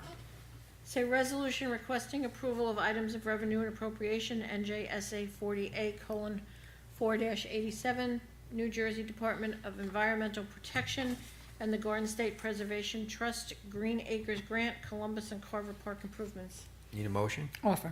Second. All in favor? Aye. Aye. None opposed? Resolution 277-24. It's a resolution rejecting all bids for the Johnson Park Sports Complex project. Need a motion? Offer. Second. All in favor? Aye. Aye. None opposed? Resolution 278-24. A resolution of the intent for the City of Hackensack to form the ACR Health Insurance Fund with the City of Union and the City of Plainfield. Need a motion? Offer. Second. All in favor? Aye. Aye. None opposed? 279-24. This is a resolution of the City Council of the City of Hackensack authorizing the execution of an agreement to resolve open issues with North Creek LLC relating to the Stide Park Improvement Project. Need a motion, please? Offer. Second. All in favor? Aye. Aye. None opposed? Resolution 280-24. It's a resolution authorizing payment of bills. Need a Offer. motion to pay the bills? Offer. Second. All in favor? Aye. And I abstain. Okay. I was gonna say- Okay, anybody have a conflict with the consent agenda? It's a little lengthy.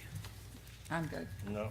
Everybody's good? Okay, well, the first one, Resolution 281-24, that one has to be pulled. I was called after I had made all the copies and stuff. The person who submitted it was told by the state that he needed to pull it and revamp it. Okay, So that one's gonna be just pulled. so you're starting with We're gonna Resolution start with 282-24. 282, yeah. So there was Okay. nothing else nothing that needed to be pulled? No, I don't see anything. Okay.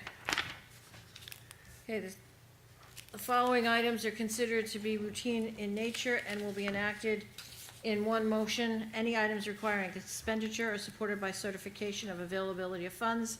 Any item requiring discussion will be removed from the consent agenda, and consent agenda items will be reflected in full in the minutes, including any exceptions and/or additions. It consists of resolutions 282-24 through 293-24. 282-24 is a resolution authorizing recreation refunds. Resolution 283-24 is a resolution authorizing submission of New Jersey Department of Community Affairs for inclusion recreational opportunities. Resolution 284-24 is a resolution to adopt shared services agreement with the Township of Teaneck for health officer services. Resolution 285-24 is a resolution authorizing a leave of absence for Maurice Costin, truck driver, from July 18 to September 18, 2024. Resolution 286-24 is a resolution authorizing settlement of workers' compensation matter filed for Lorenzo Lett pending in the New Jersey Division of Workers' Compensation, case number 2022-11977. Resolution 287-24 is a resolution authorizing accrued time payout of $157,708.25 to Fire Captain Michael Brancato. Resolution 288-24 is a resolution authorizing leave of absence without pay for Nort Marza as a police officer. Resolution 289-24 is a resolution authorizing release of escrow funds for 74 Clarendon Street. 290-24 is a resolution authorizing release of escrow funds for 231 Powellfly Road. Resolution 291-24 is a resolution authorizing release of escrow funds for 402-406 Main Street. Resolution 292-24 is a resolution authorizing board appointment. Resolution 293-24 is a resolution authorizing settlement of a workers' compensation matter filed by Charles Redstone pending in the New Jersey Division of Workers' Compensation, case number 2022-11900. And with that, we need a motion. Okay, need a motion to adopt the consent agenda as it was just read. Offer. Second. All in favor? Aye. Aye, none opposed. That, I need a motion to open to the public. Offer. Second. All in favor? Aye. Aye. None opposed. Anyone from the public who'd like to speak, please come forward, give your name to the clerk. You'll have 3 minutes. Again, Reverend Carolyn Davis, 192 Stanley Place. As we all know, we're waiting patiently. I understand there's a lot of work being done, another year, at least in the project, but as you know, our street was flooded again. And along with that, the issue that came up was there was a car that was stuck. The water was above the fire hydrants again on our block. Car got stuck. Fire department could not get down my street. I saw them at the end of the street because of a car parked there. I brought this up many, many times. I realize they're not going to change that yellow line until all this is done, but I want to make sure everyone understands this is a crucial issue. That yellow line, I have gone around town myself and measured other yellow lines at other blocks. Ours is nowhere near as far. And I know the owner of the business on First Street. So if anybody's concerned that he has an issue with it, we have spoken. He also is concerned. He doesn't want anyone getting hurt on that corner. So at this point, I don't want to sue anyone. I'm not a person that sues. But God forbid myself or anyone from my family gets hurt on that corner. And that fire truck sat there. They sat there and could not get down the street to help that woman who was trapped in her car. So I just wanted to bring that up again. Question, what past city projects have used the Green Acres grant, and what future projects are scheduled to use the Green Acres grant? Can anybody answer that? The city projects, A ton of them. I mean, I guess Chris maybe it could get the information to you. I don't know if Yes. she has it on top of her head, but she reports in the committee of the whole on the status Okay. of those Green Acres projects. We have many. Tonight, there was a few that were mentioned Okay, on could tonight's you get agenda. that for me? Thank you. Many of them. And my last question, I have two questions, something that came up just now. Talking about HIPAA, I'm surprised that you put up there so the public can see who is filing suits for whatever. There were two people's names that are mentioned when you put that up there, Mr. Lett and also a fireman. So part of HIPAA, I'm Workers' surprised that comp. you put that it up. doesn't describe their injuries. Doesn't describe the injuries, but still, their names are It's still a mentioned. legal lawsuit, Yes. it's So- public So in record. order to settle any lawsuit, which is what a workers' compensation claim is, we are legally required to do that. You know, I believe the filings should probably be public record. You know, once you bring your health into question in litigation, there's not a HIPAA violation as a result of that. HIPAA involves privacy of medical records maintained by medical professionals. So, you know, if we have information, you know, relating to our employees because we're self-insured, we're subject to HIPAA as a result of that. But if, you know, some employee, you know, sues us, or even somebody who gets in an auto accident sues us, that happens all the time, or slips and falls, their medical records become part of the case. So there's not a HIPAA violation there. So I don't see an issue of that. I mean, we Okay. do try and not do anything other than mention the names of the individuals whose cases are being settled, but there's not really a privacy issue with that. And we Okay. are careful to deal with, employee medical records and handle those sensitively and appropriately. Okay. One last quick question. So what are the rules and regulations for you as a council with voting when you don't have the majority of your people here? Still a quorum at 3. It's a quorum of 3? Quorum of 3. If the council's 5, it's 3. If the council's 7, it's 5. If Yes, the that's council's good. 9, you it's you 7. can't pass an ordinance without all 3. You can pass a resolution with 2 of 3 with a quorum in place. Certain things require addition. So if we had like a bond ordinance tonight, we only have 3, we couldn't have passed the bond ordinance. Okay. We'd have to let that, we'd have to let that sit. So it depends on the type of legislation. Right. Bond ordinances that's being require 4. Okay. Thank you. Actually, I have a question on that same thing. When you passed the motion for those minutes of the previous meeting and the Cal meeting, I'm sorry, Blanche Stewart, one of you abstained, 2 of you approved it, 2 people weren't here. If one could abstain because he wasn't here for those meetings, how could that be approved? I'm going to Shouldn't it wait defer to the until clerk next because I meeting? was questioning. It's minutes, as long as they're read. You don't physically You need to don't be need at to the be at the meeting I understand to them- approve minutes. Okay. They're It's voting not, on. basically, it's not a quorum if only 2 of them Yes, it can is, vote. because it was Hold on, actually- let me finish. If 2 of them are voting, there's only 3 here, one had to abstain, and a quorum is 3? How can you So approve them? a quorum there's a minimum of 3 people on the Gotcha. council that have to physically be here to do business. If one of these 3 individuals stepped off the dais, then, we wouldn't have a quorum. Okay, We would not be gotcha. able to do that. But since there were 3 for, adoption of the minutes, a majority of Okay, the quorum I present understand is now. sufficient Thank for you. at least Yeah. that type of It's- legislation. The for anything. requirement is I that got we it. read the minutes before we come, even though we weren't at the I got meeting. Yeah. Thank you. Next person, please. Yes, I'm the next person. Rich Serbo, Spring Valley Ave. And to answer the young lady that was just up here, you can sue anybody, any time of the day, every day of the week. You can file a suit for anything. You can. So, and you could represent yourself. Probably the okay? truest thing that you've ever set up at that dais. Okay, and you can represent yourself, so you don't even need an attorney, okay? If you got a squawk, something to squawk about, file a suit. It's no problem. The state court in Hackensack at the courthouse, you can file a suit anytime you want. Okay, so look, this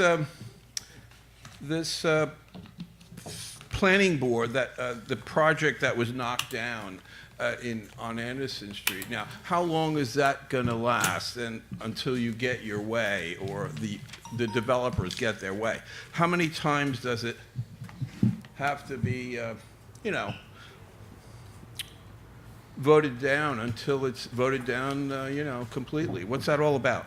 Is there that's a law question, so maybe Mr. Kleiman can answer it. It's how many times does that have to be voted down, the planning board, the project, good question, for it actually. to be dead in the water? Okay, what's that?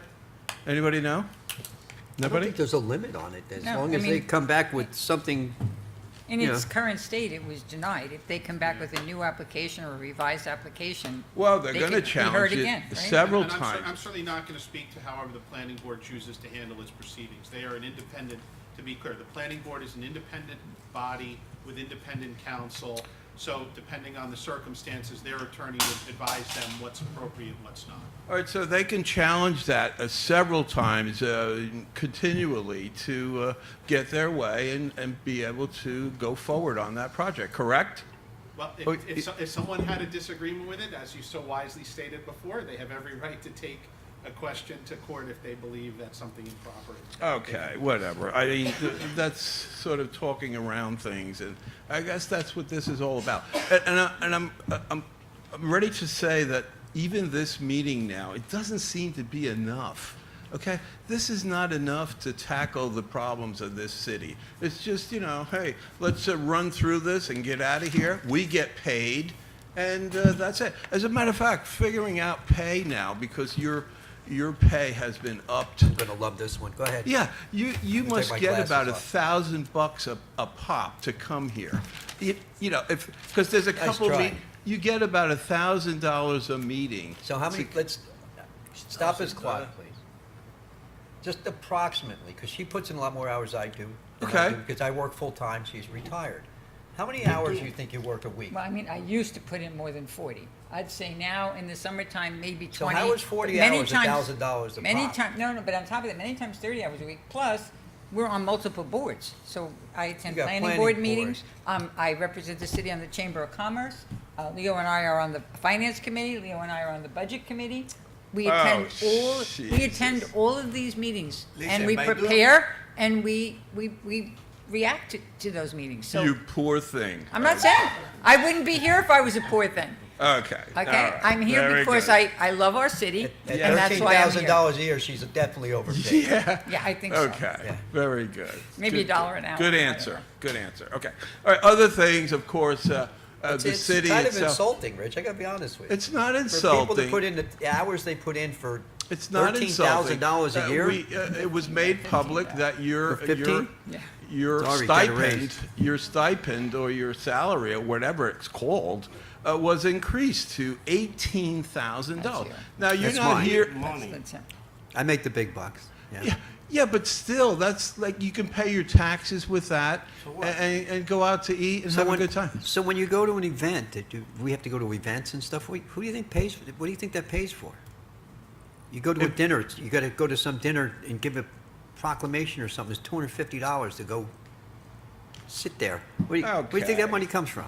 All right, you sound guilty, John. That's all. I'm not Okay. guilty at all. You do.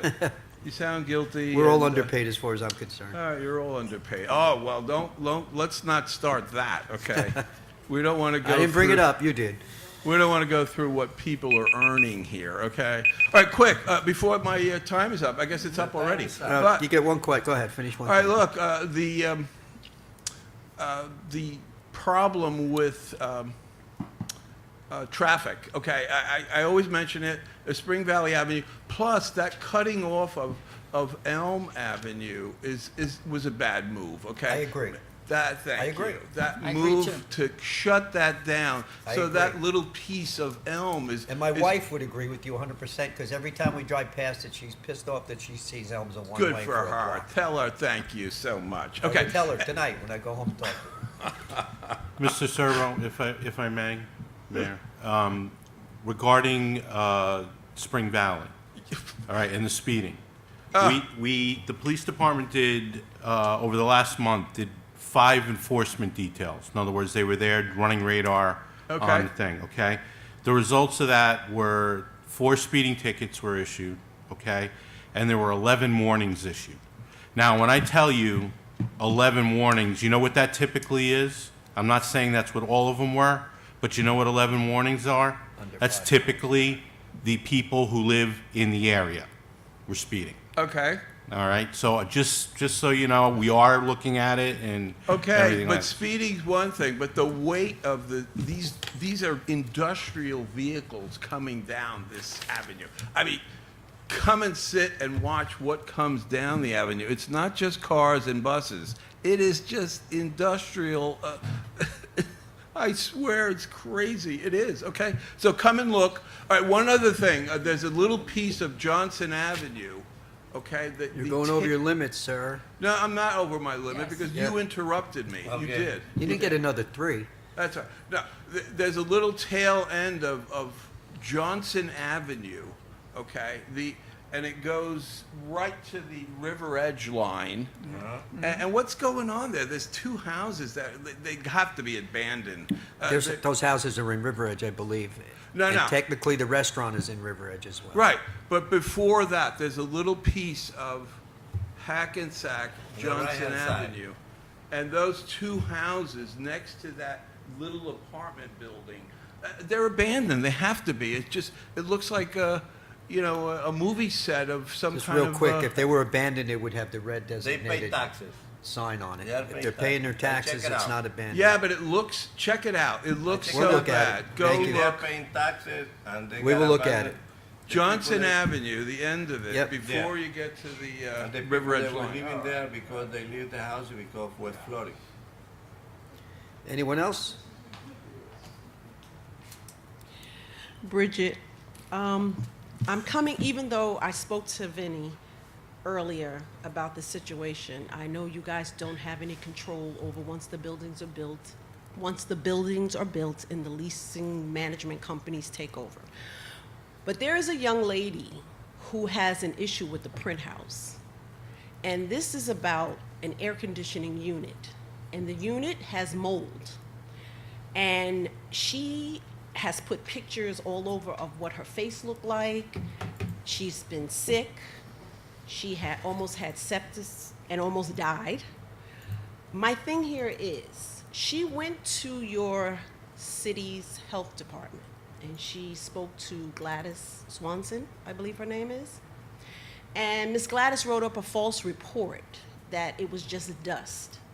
So my thing here is, what can be done for this young lady? Because this is pretty bad. And I had praised the print house because I said it was the only one that had a community within a community. But if you got the leasing people not helping the situation of this young lady, and I mean, when I say she's giving out warnings, she's telling people not to live there, she's been threatened by the leasing people, the police department was involved because the security called the police, which she never said to do. It's a lot going on here. And this young lady, for a studio that is only 512 square feet, pays $2,600. That is alarming.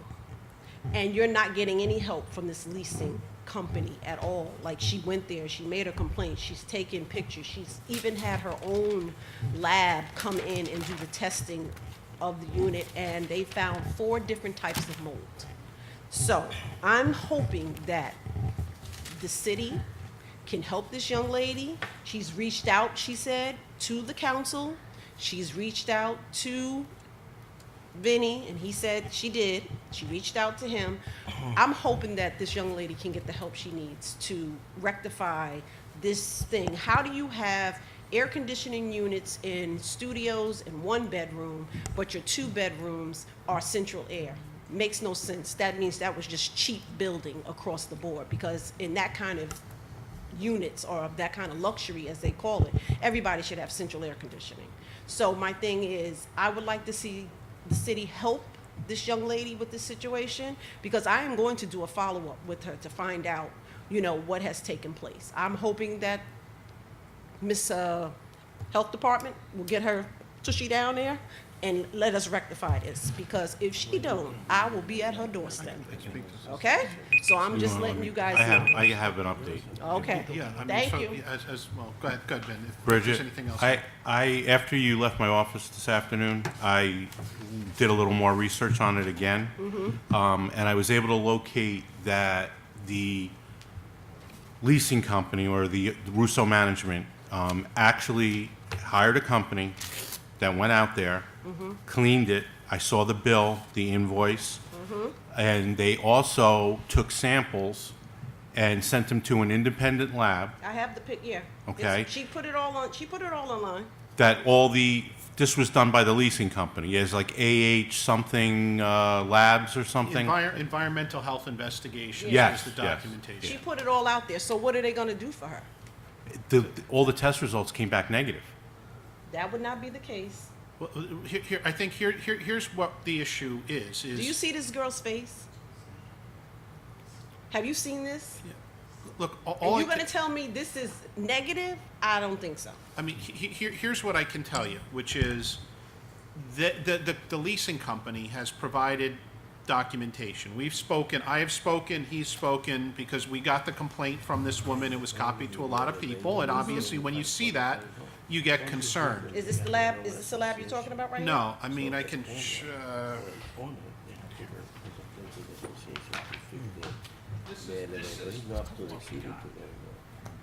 problem in the elevator across the avenue, you gotta go to the association.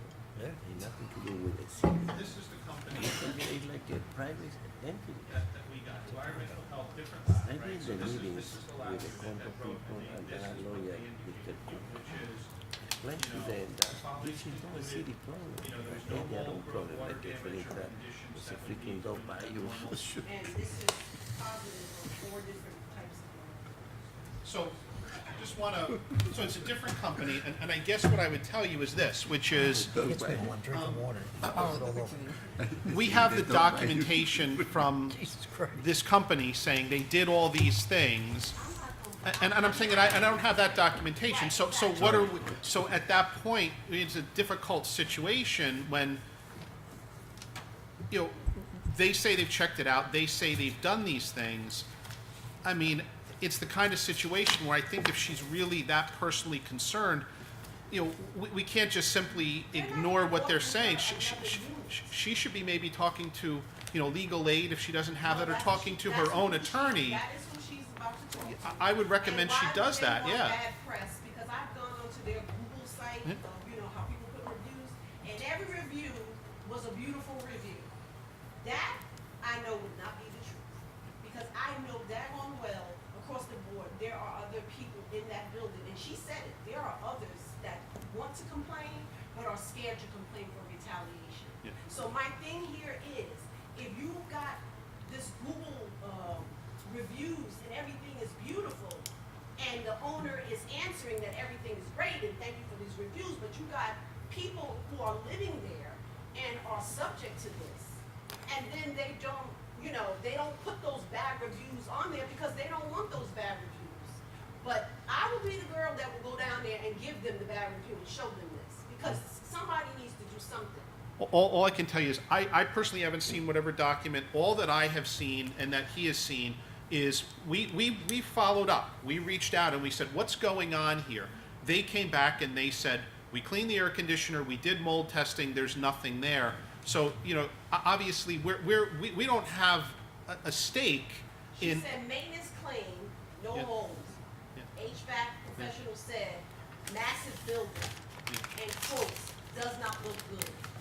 But I'm saying, we're referees Yeah. when it comes to I this, got you know what I'm it. saying? So we can't just Let's- simply say, ignore that. You know, I understand, but I'm trying to get this rectified. Let's to take help this the- offline. Yeah. But, Maybe we could talk, if you can hang out, we could talk a little further after this is over. all right, thank you. Anyone else from the public? Seeing none, motion to close. Offer. Second. All in favor? Aye. Aye, none opposed? Mrs. Canestrino? Yes. First, I'd like to thank our CFO, Jim Mangan, who stuck around in case there were more questions. For any of you who were here at the last meeting that had some questions about the financial health of the city, Jim did a short little talk at the Committee of the Whole. Kind of, I know Vinnie and I tried to answer best as we could at the last meeting, but I think Jim just expanded on that. So anyone that's interested, you can watch the Committee of the Whole and you can see Jim's explanation of that. And also, you know, thanks to Chris, who came and gave a little bit, added to her agenda items and talked a little bit about the storm and what we were faced with. And thanks again to Chris for doing that as well. And if anyone here did not see it, you can watch it on the Committee of the Whole meeting. Just quickly, you know, I like to talk about the things that I'm personally involved in, and there were a few items here having to do with redevelopment. So just to run through it very quickly, basically 2 of them had to do with the YMCA. And, you know, we've been talking about the YMCA development for a while. One of them was just designating the developer. The developer there is Canoe Brook. And the other was talking about the financial agreement with them. This council has upped the initial payments on the pilot. You know, the state recommends starting at 10%. Over the last year, we started having our new project start at 12%. So this YMCA development will be starting at a 12% pilot. So you're looking at a piece of property that was nonprofit, which was basically paying nothing as the YMCA. And then once the YMCA sold it as an existing piece of property, they were paying $54,000 a year on that property as exists. And we're looking at, once it's pretty much leased, like 90% leased, 92% leased. We're looking at that growing to a revenue of $1.1 million a year for the city. So, and in addition, a little bit about the project, it's only going to be 7 stories. It'll be basically 4/2 parking, what you see on the Main Street side. If you know that YMCA property, it drops down on the River Street side, so it will be a 3rd level of garage on the River Street side, so it'll stay 4/3. In addition, they're doing about 254 units there, and they're also providing in that corner the city wanted. If you know that property at the corner of Main and Passaic Street, where the Y is, that kind of like juts out that piece of property a little, so we asked them to put a plaza there so it looked open and inviting. So they're also putting approximately 6,000 square feet open plaza there. So I think it should be a very attractive project as well. So that was on. Another one was 1 Essex. Okay, 1 Essex is, so now you're looking at the corner of, I'm going to call it Main and Essex. Okay, so it's on the southern side of Main and Essex intersection. So you're looking at like that big empty lot that's been empty for quite a bit of time now. So they are going to be doing also only a 7-story.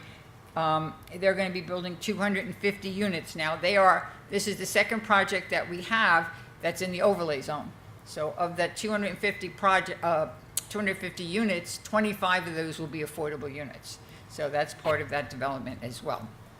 And that developer, we're in early stages about the finances, and they're also looking to do a community commitment, amounts of money that we could use to enhance some. We're looking at trying to get the greenhouse back. So we're hoping we can receive some type of a donation from a number of these people to help us reinstate the greenhouse that we had over at Johnson Park. The other one was on Railroad Place. We've been talking about this for a while, where they're going to put 24 all affordable housing on the Railroad Place, where we're looking at it Central and Railroad down a little bit, where the city had a strip of a parking lot there that was basically underutilized.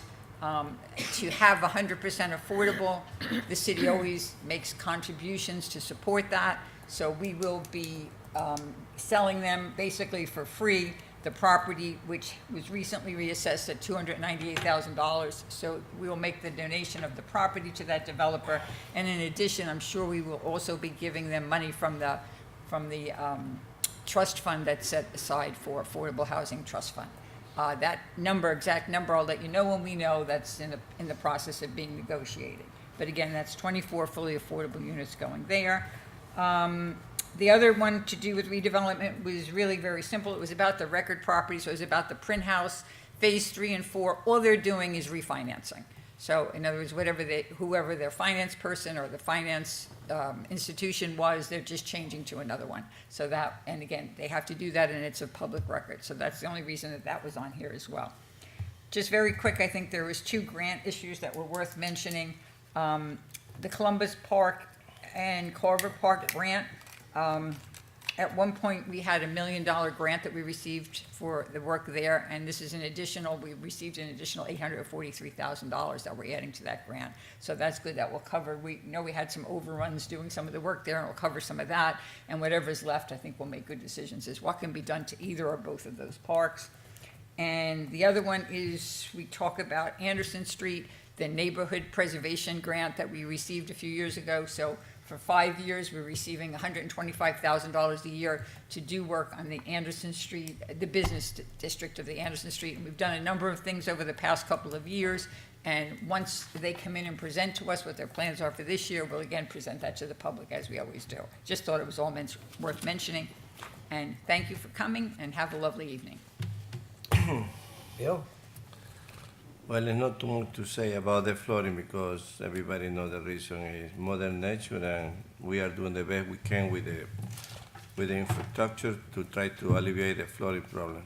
My recommendation is that we should install this valve that prevent from the water to come from the lateral into the house. They go like for $1,000 between the valve and the labor of the plumber. I did it. I don't know who other people they know about this. They prevent the water to come into the basement. The dome will reject the the building because it was too high. By November, we will finish all the work around styling, Barry, Clyde, James, and everything gonna be finished maybe by the middle of November. Then we're gonna go to Second Street. We got the money ready, but we are on the DEP review, and then we're gonna put some culverts in Second Street, and we're gonna pave all the way from Passaic all the way to American Legion. Atlantic Street, right now, the water company is installing new valve, and then it's gonna get paved in the next 2 weeks. And I got a problem with the people from PSNG and Verizon that they're putting all these cables all over the city, and the workmanship is really bad. So I got a meeting with them, and I told them that I'm gonna put I communicate the problem to the Board of Utilities. So they asked me for 30 days, and they're gonna start doing like a repair in all these areas. So I'm gonna get a report maybe in the next few weeks about that. All the sports, they are now under the recreation department, and they're gonna have better control than we got before. The paving program for 24 is already set up, and Mr. Manny gonna get me the money, and the way I can pay the street that we got in that particular order. And the only thing that I got is when we talk about money, that people have to remember that 62% of our taxes go to the schools, you know? And the city, like, I was looking to the street sweeper, right? We bought like about 2 or 3, they go like a 300,000 a piece. We got the vacuum truck that was 450,000. The garbage truck, we got like 6. That's $300,000 each. Then we got the bucket truck. That way we can go to the higher trees. That's another 350,000. Then we got the police car. I think in our time, we bought like over 20 cars. And every car, when they mount the lights and everything else, about maybe $60,000 a piece. So we are spending money in the recreation building. That was like a $9 million, right? Then we got Carver Park that was close to 3. Columbus Park was close to 3. Style Park 1.5. You know, the dome may be going to cost in the end maybe going to be around 14 or 15 million. So we are putting the money that we got from all these buildings back into the city. If you look at around, look at Inglewood. They are doing the same thing that we are doing. Look at Bogota behind Pay Boys. How many units they got there? I think over 600 units. So everybody is doing, because the only way with all these buildings, we got the revenue that we can offset the taxes, right? So my taxes went up too. My taxes went up like what, $700? Okay, so we are in the same boat. Thank you, guys. Thank you, Leo. I want to start out by thanking Jim for his presentation. Really appreciate it. Threw some light on the subject, and hopefully people watch that and see what shape we're in financially in the city, because I know you're doing a great job. I want to thank all the city employees. That was a heck of a storm we had last, was it Tuesday night. It was, like I said, I'm here a long time, and I know a lot of you folks are here as well a long time. That's about as hard as I've ever seen it rain. 4 inches in 1 hour is, like, I used the term biblical before, but it was, yeah, it was, you imagine getting 2 or 3 hours of that. And it was bad. I tried getting across the city, and like I said before, Essex was closed, Central was closed, Passaic was closed. I was lucky to sneak over Anderson Street. And you got a It was truck. good enough, and I have a pickup truck. But I know Hudson Street, I feel bad for those people. We evacuated about 30 or so people out of there, brought them to the Civic Center, called the Red Cross, but they all decided to fend for themselves and go stay with friends.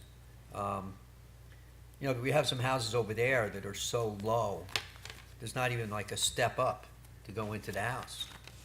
It's like 6 inches, so you can imagine right by the river what that's like. And a car will drive by, and it's like, you know, making waves go into your house. It's brutal, and it's a tough thing, and that's going to have to be a focus for us on what to do with that.